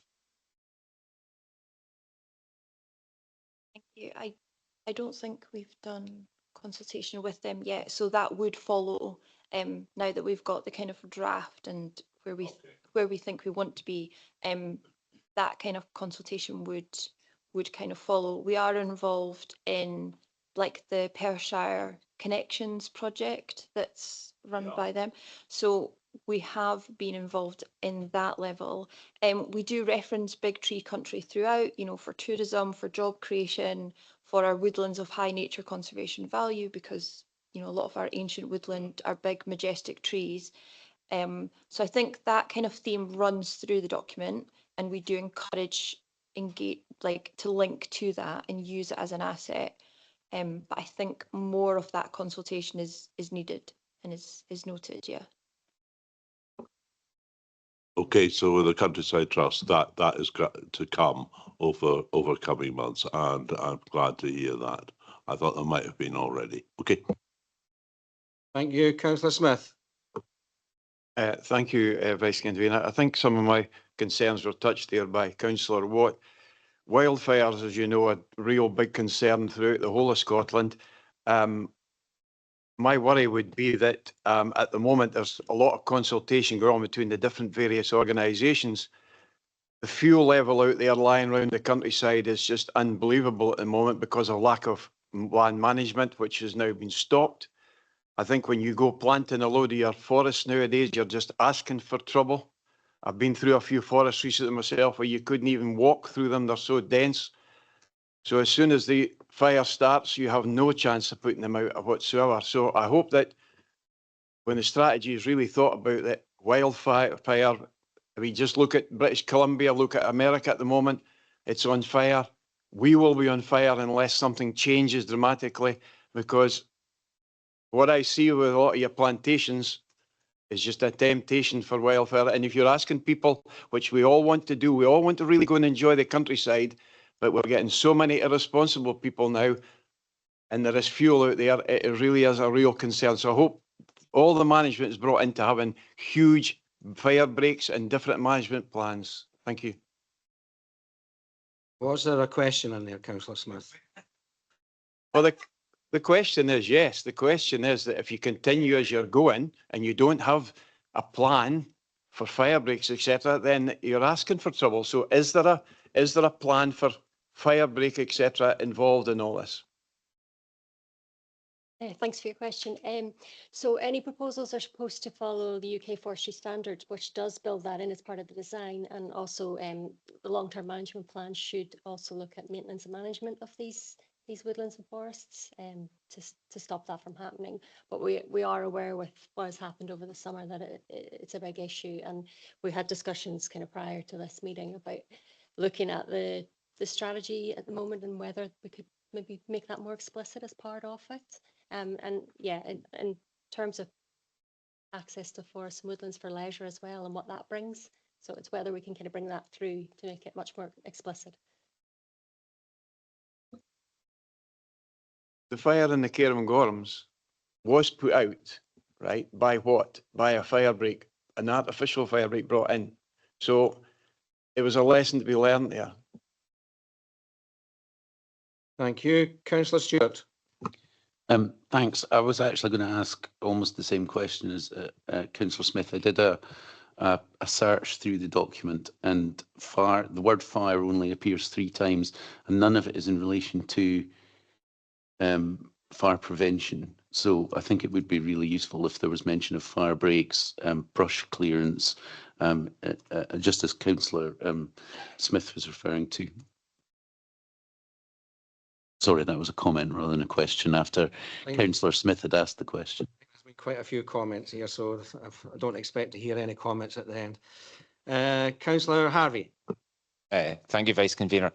My question, just to understand how kind of what the lead agency is in this. This is all, you're obviously taking a lot of this information from the Scottish Forestry, and you just gather that information and make it local Pacific here, but the original regulator is Scottish Forestry, and it's their rules that you're incorporating into the local plan. Is that a correct understanding?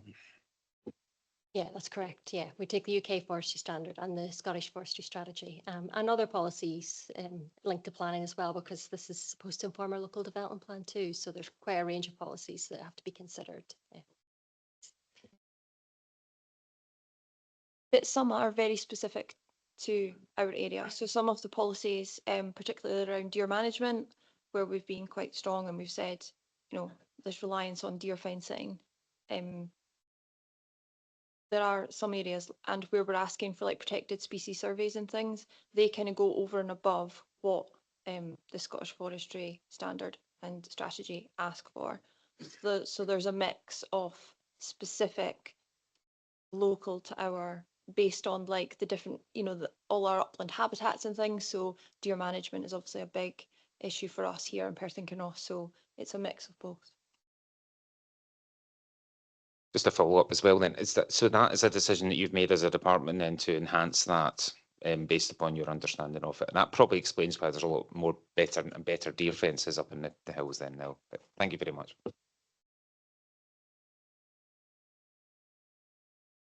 Thank you. Any further questions? Oh, Alan. Councillor Watt.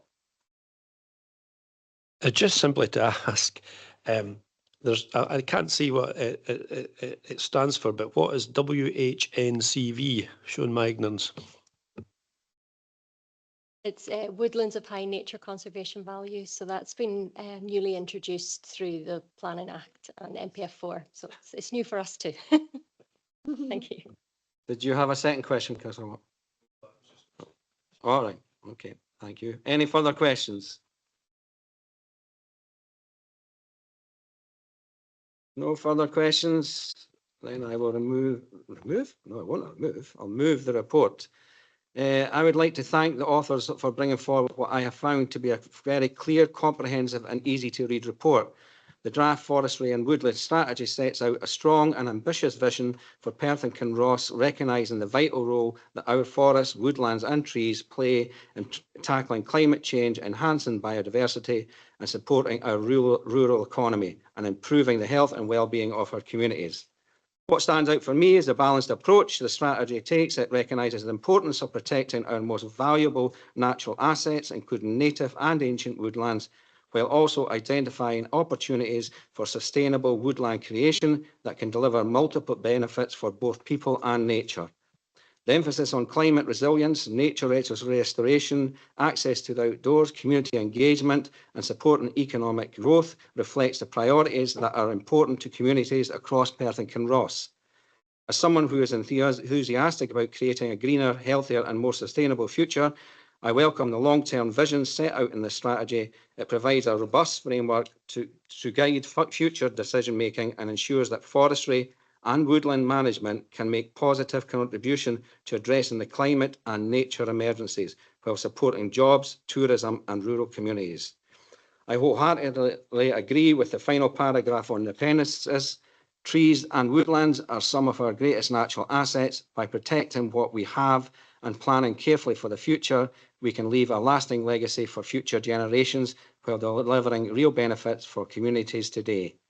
I am pleased to support the recommendation to proceed with the public and stakeholder consultation and look forward to hearing the views of residents and partners as the strategy develops further and move the paper for approval. Can I ask the Vice Convener Casconvina to second?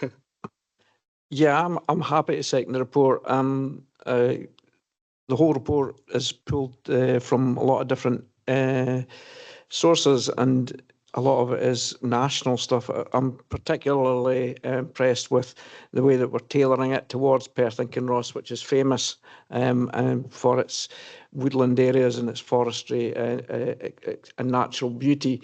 And I'm glad that we're not relying on one UK or Scotland-wide strategy, because we've got to have something that's definitely unique to Perth and Kinross, because Perth and Kinross, as we all know, is unique. Having visited JHI and seen what like 2 degrees rise in the temperature, how that's going to affect all sorts of plants, native plants, may die off and we may end up with new native plants because it's what's going on. And it's quite frightening just to see how much effect 2 degrees would have on. And some of the trees that we grow here, don't know if we'll be quite going to palm trees, but we do have them on the west coast at Applecross at the moment. Will take over for fir trees, but there will be a dramatic change both in our wildlife, biodiversity and trees. So I'm glad that this is a living document that will not be set for 10, 15 years, but will be continually setting a framework that you'll be looking at. So thanks for the work you've done in it, and I think it's interesting to many people within Perth and Kinross. Thank you. Happy to second as well. Thank you. Can I ask members if they have any comment on the report?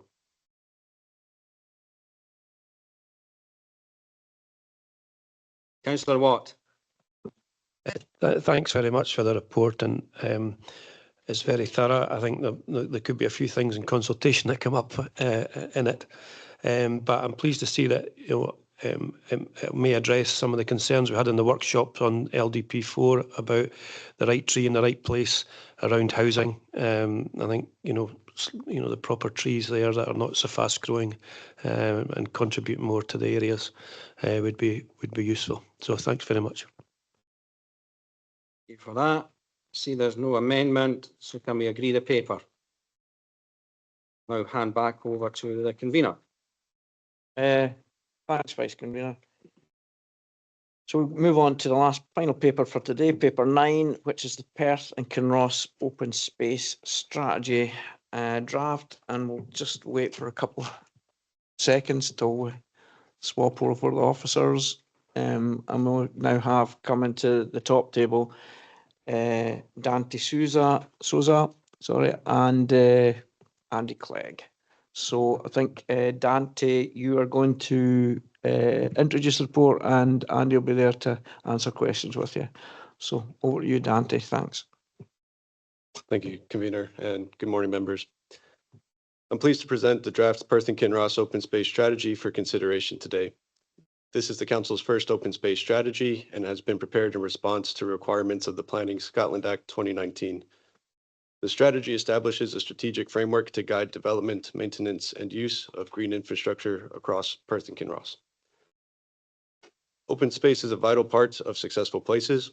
It supports physical and mental well-being, biodiversity, climate resilience, active travel, and community cohesion.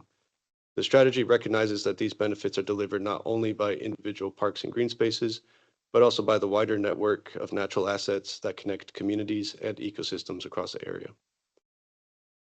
The draft strategy is built around a vision that every community in Perth and Kinross should have access to safe, inclusive, biodiverse open spaces within easy reach, connected by nature-rich blue-green networks that support climate resilience, healthier lives, and equal opportunities for all ages. To achieve this, it identifies 6 strategic priorities covering access to quality open space, sustainable places, health and well-being, equality and inclusion, biodiversity, and climate change. A key component of this work has been the first comprehensive open space audit undertaken by Perth and Kinross. This assessed the quantity, accessibility, and quality of existing provision. The audit identified over 900 hectares of publicly accessible open space across 432 sites and found that overall provision exceeds the Council's quantity standard. However, the audit also highlights important local variations and opportunities for improvement. The strategy therefore provides an evidence base to help target future investment, safeguard important open spaces, secure developer contributions where appropriate, and support bids for external funding. The strategy has also been informed by engagement with council services, community feedback gathered through the Big Place conversation, and dedicated surveys on open space and play.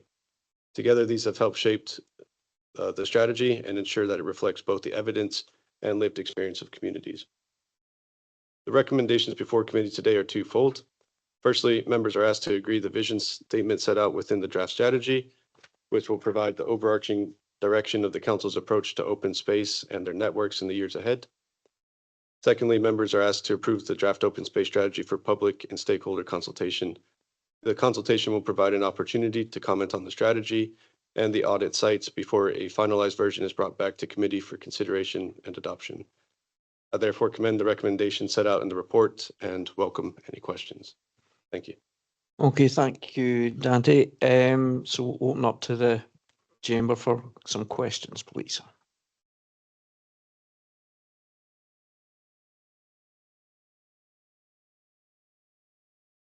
Councillor Forbes, Angus.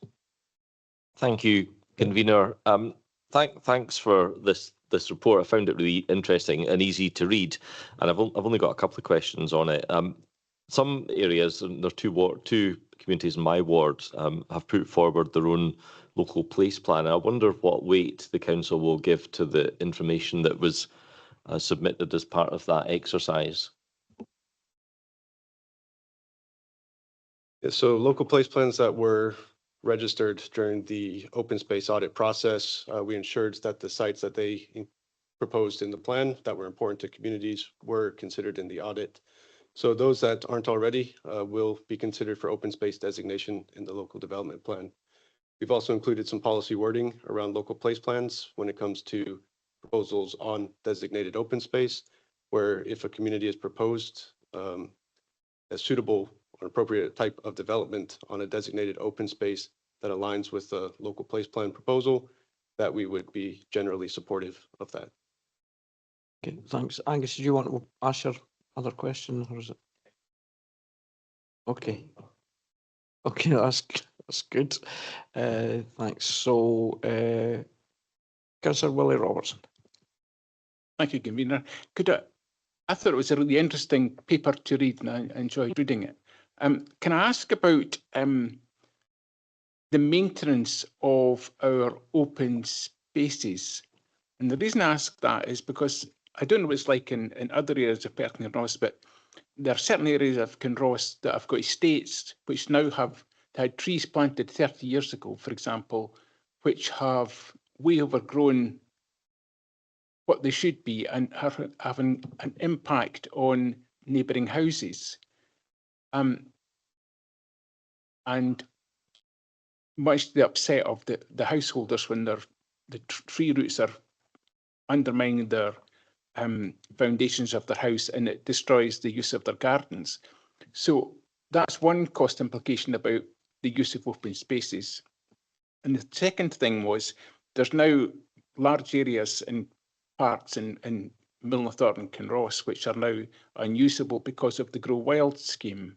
And there is financial implications. I know the Grow Wild scheme was a money-saving exercise, but there are financial implications in the maintenance of both our open spaces and the Grow Wild spaces, which I think should be brought forward to us, because it's important that we just don't let things carry on as the way they are. And I think we need a policy on regard to tree maintenance, and actually on the maintenance of Grow Wild areas as well. I've written a letter about a large area in Donaldson Park, for example, which is just desperate. I think probably you maybe know about it, Andy, because it's meant to be cut every year and baled and moved, and the vegetation removed, but of course it's never been done.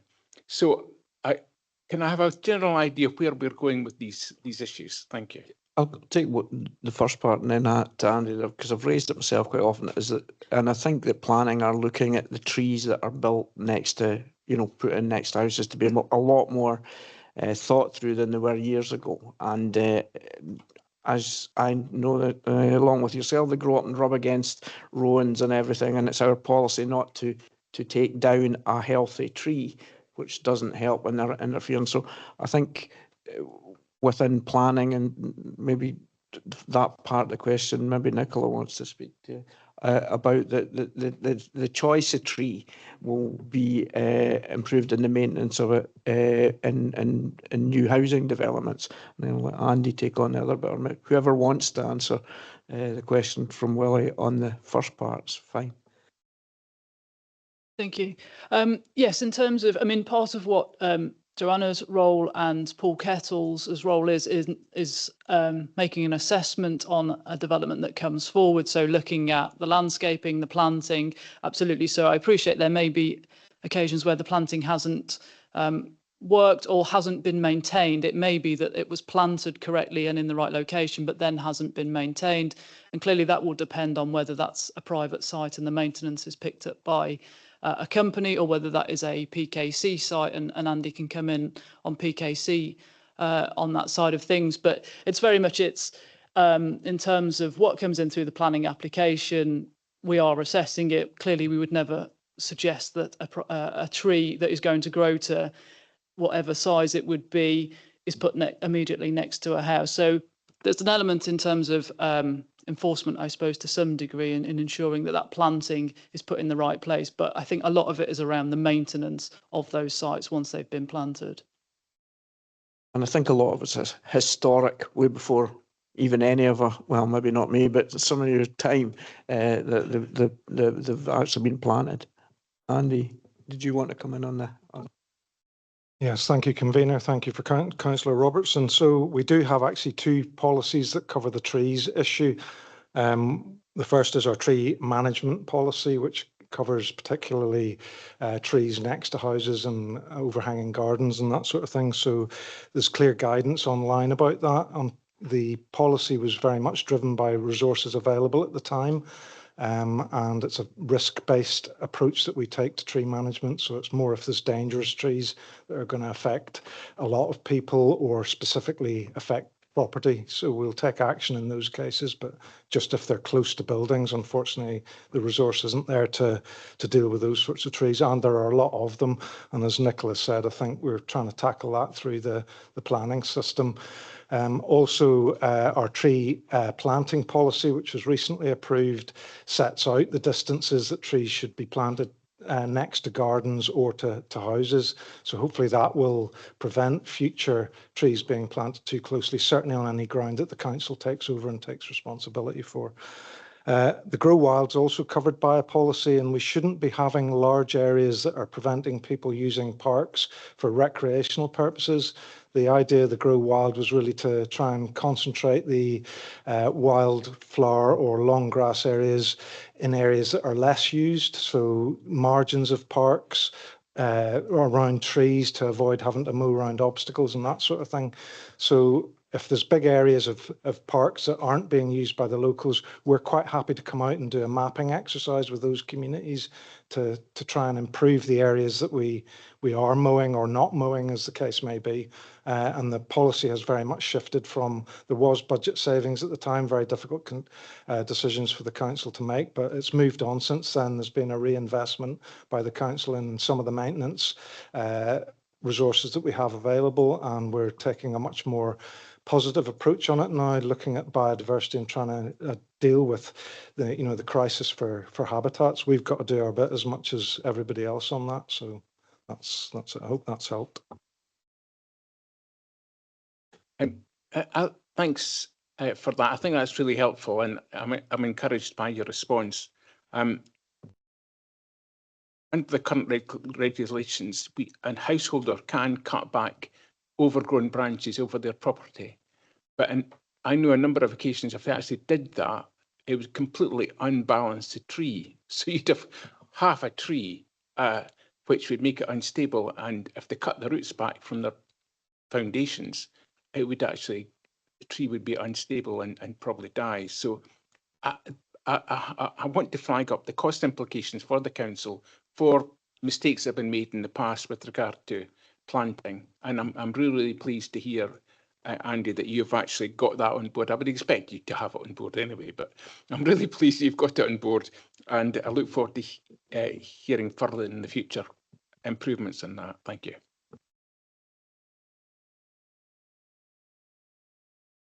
Thanks. Councillor Donaldson. Thank you, Convener. Core paths. It's a subject that's often come up, especially in my ward. I know we're getting an update on the Comrie to Trowne to Crieff core path next week, and that's welcome. And there's various phases to that. It's been a long-running saga. But I want to ask a more general question. In Perth and Kinross as a whole, how often do we actually review our core paths? Because not all rights of way are core paths, so on and so forth. And I think that does matter. what is the strategy there to ensure, even though there is the right to roam, to ensure that residents throughout Perth and Kinross do have the ability to access open space? Thank you. I'll try and answer that, Councillor Donaldson. Certainly on the Core Paths Plan review anyway, we are required to review the Core Paths Plan, but there's no date or length of time that's set for that. It is quite a large exercise. Obviously, there'll be a lot of people to consult and a lot of information and documentation to put together, and it just hasn't been a high enough priority in the resources to review the Core Paths Plan. I think generally it's actually served us well so far since it was adopted. I think it was 2012, and you know, there's not a massive need from a service perspective to review that at the moment, considering all the other priorities that we've got. Just come in on the open space audit. We did assess the accessibility of sites. So while that didn't specifically look at core paths, as I said, we looked at over 432 sites, and those were that were determined publicly accessible. I think the number of total sites we considered in the audit was over 900, and we ruled out sites that we deemed inaccessible to most members of the public. So there was that accessibility assessments that went into identifying that and producing those figures. Thanks. Alan, Councillor Watt. Thanks, Convener. So in this document, as far as I see that, it identifies open space deficiencies, biodiversity ambitions, place shortcomings, active travel expansion, and climate objectives. While the Community Green Space Asset Management Plan identifies a potential 120 odd million long-term investment. So how are the council going to prioritise what comes first, what happens first, and where the money is going to come from?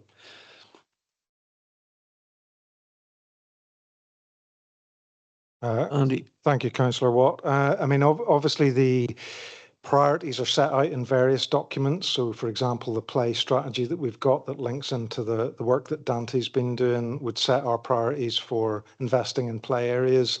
For trees and woodlands, we've got the tree and woodland plan and the forest plan that the council's got. So that sort of kind of sets our priorities for that. And that's all collected together in the Community Green Space Asset Management Plan. So we just try and work with all the different factors. Obviously, a lot of open space is very multifunctional, so it is difficult to prioritise one thing over another. But generally, when we try and upgrade open spaces, we look at all the issues in that open space and try and deal with all of them at the same time, if possible.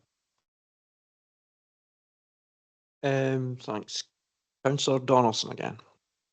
Final question. Parks and gardens. And it's on the Green Flag scheme that's run by Keep Scotland Beautiful. It's something that came up at the open day that you had on Bankfoot. I think it was in March. A really helpful day. Something I'd encourage people to go to because I think it's an annual event now. But over recent years, I think there has been one particular improvement I think of recently, but we've had very few of our parks awarded Green Flag status. Is that something we can make progress on as a symbol of quality, measure of just how good spaces are, or are we constrained by resources? So I think the actual cost of the scheme isn't that excessive. Yep, thanks, Convener. Thanks, Councillor Donaldson. Yes, we used to participate in the Green Flag initiative ourselves, probably back in about 11, 12, 13. But unfortunately, again, that was just part of a budget saving that we withdrew from actually applying for that ourselves as a council. However, the two recent examples have been done by community groups, and that's very encouraging that they feel very positive about their particular green space and are willing to put that forward. And I think we can have a look at this, but I would really want to encourage communities to do that for themselves if we can, and promote their green spaces and support them to do that through that scheme. Okay, thanks. And I certainly appreciate locally the efforts of the Friends Group, but also Athol Curtis of McCrosty Park. I think it's exemplary, but it's something hopefully we can build on, because we are, as a local authority, one of the lowest numbers of green flag in Scotland, actually, and hopefully it's something we can improve on. Thank you. Okay, thanks. Colin Stewart's sneak come in there just when I wasn't expecting it. Thanks.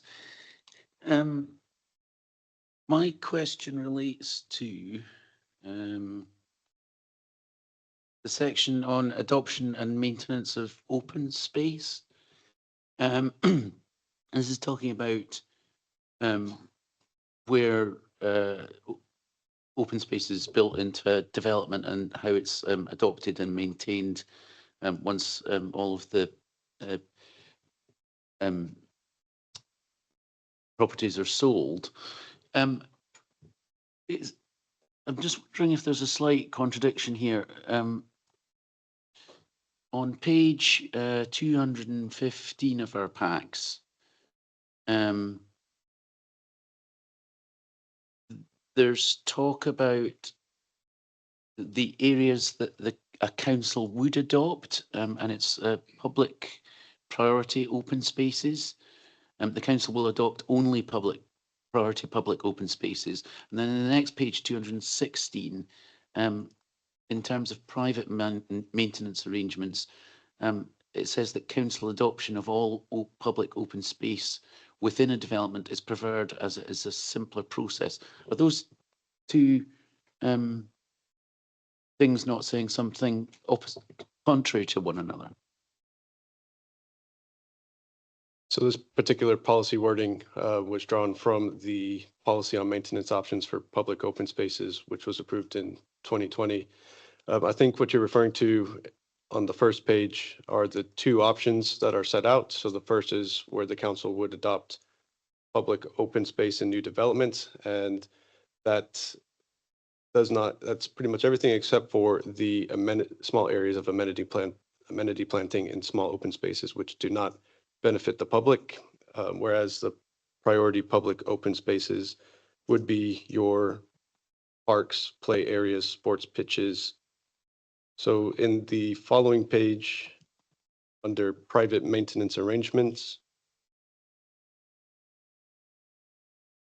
what it is stating is that first option would be our preferred choice. So while there are two, and that we could adopt only the priority public open space, it is saying that that first option, adoption of all public open space. Thank you. Thanks, I understand. Thanks. Okay, thanks. Don't see any other questions coming on, so I'll now move the report. Our open spaces are fundamental to the quality of life enjoyed across Perth and Kinross. They help make our communities attractive places to live, work, visit and invest. From our premier parks and visitor destinations to the local green spaces used every day by residents, these spaces support healthier lifestyles, connect people with nature and help build more resilient communities. The draft strategy provides a clear framework for protecting, enhancing and managing our open spaces.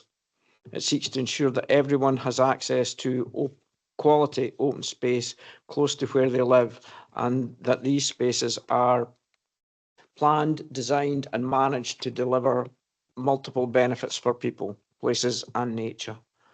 The strategy will guide future action to support the delivery of high quality open spaces that meet the needs of communities, contribute to wider council objectives and create successful places. Public consultation is an important next step in developing this strategy. It builds on the engagement already undertaken and will provide a further opportunity for communities, stakeholders and partner organisations to help shape the final document, ensuring it reflects local priorities and is fit for purpose. We are asked to agree the recommendations are set out in this report, including the proposed vision statement for the draft open space strategy, and approve the document for public consultation. I'm happy to accept the recommendations in this report and move the paper for approval. I'll ask Councillor Massey to second. Thank you again. I'd like to record my thanks to the report author Dante Souza for the preparation of this report. And I'm also pleased to support the recommendations and the proposals to progress the draft strategy to public and stakeholder consultation. Happy to second the report. Thank you. Do we have any comments on the report, please?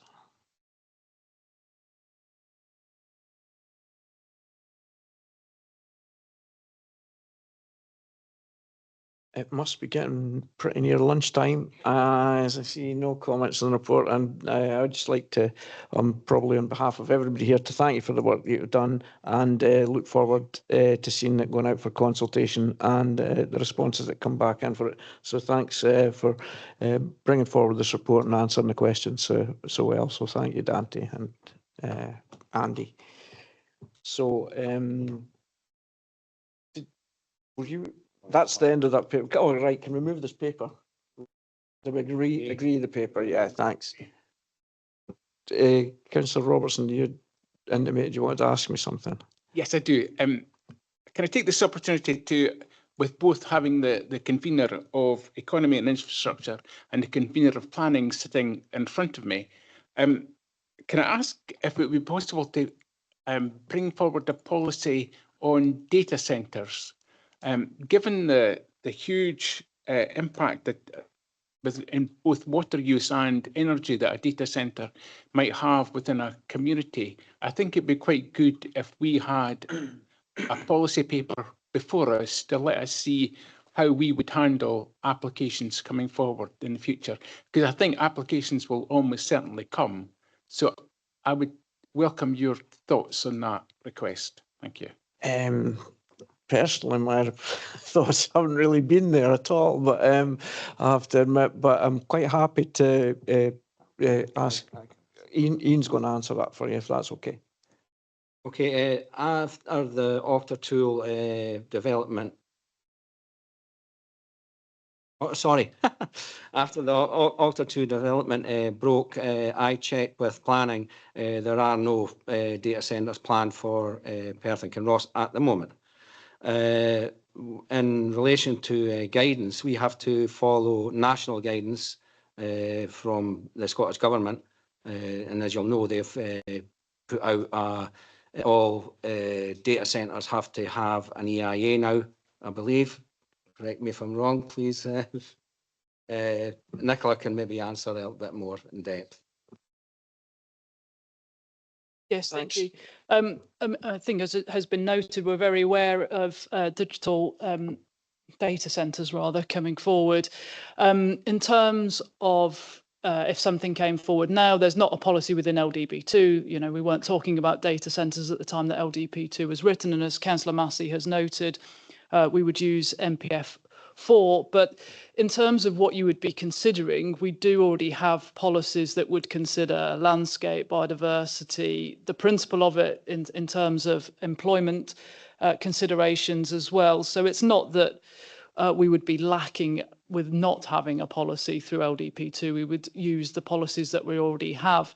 I mean, I think the specific question was, can we have a policy on data centres? That's not something we've thought about at the minute. I think we would wrap it up into employment, because by itself, I don't know what that policy would do, because like I say, we would test it against everything anyway. But I think certainly mention of it or note of it through the wider employment policy is something that we do need to consider. Well, I think that's, I'm grateful for your responses. If you don't think there's actually need for us to have a policy on it, then I'll accept that. If you think the current policies we've got cover data centres, but it's such a major impact on a community, I personally would be happier if there was some document that referred specifically to our location. But I'll take your guidance on that. Thank you. Thanks for raising it, Councillor Robertson, and I think it's attracted further wish for comment. So I'm quite happy to continue by allowing comments. So Councillor Forbes. Thanks, convener. I just wanted to say on this particular topic, the Convention of Perth and Kinross Community Councils, I think is the right phrase, are meeting in Fowles Wester Hall on Saturday morning at 10 o'clock to discuss this whole 2 o'clock. Apologies, 2 o'clock. I can't be there because I have a award thing I have to attend, but their suggestion is that we just pause all this stuff until the government come up with a strategy. I support that entirely, and I would just urge every elected member that can go to attend that meeting. Thank you. And Councillor Stewart. Thanks. I wonder if, given the nature of AI data centres, they would usefully come under the forthcoming policy on renewable or energy generation and battery storage, which I think we're getting at the next committee, Nicola. Nicola, sorry for this. A lot more questions than expected today. Yeah. Yeah, in terms of what will be coming to the next committee, that's the guidance. So, yeah, I'll certainly take it away. I won't say yes or no at this point. I'll take that away and see whether that's appropriate to come through the guidance. But definitely in terms of LDP3, I'm not saying that we won't make mention of data centres. It's just where is it appropriate? It might not be a separate policy. It might be wrapped into something else, and therefore there might be other guidance that needs to come from that. But I'll certainly take that point away. Okay, thanks for that. Thanks for raising, which has obviously been interesting for out with the scope of the papers today. So thank you for that.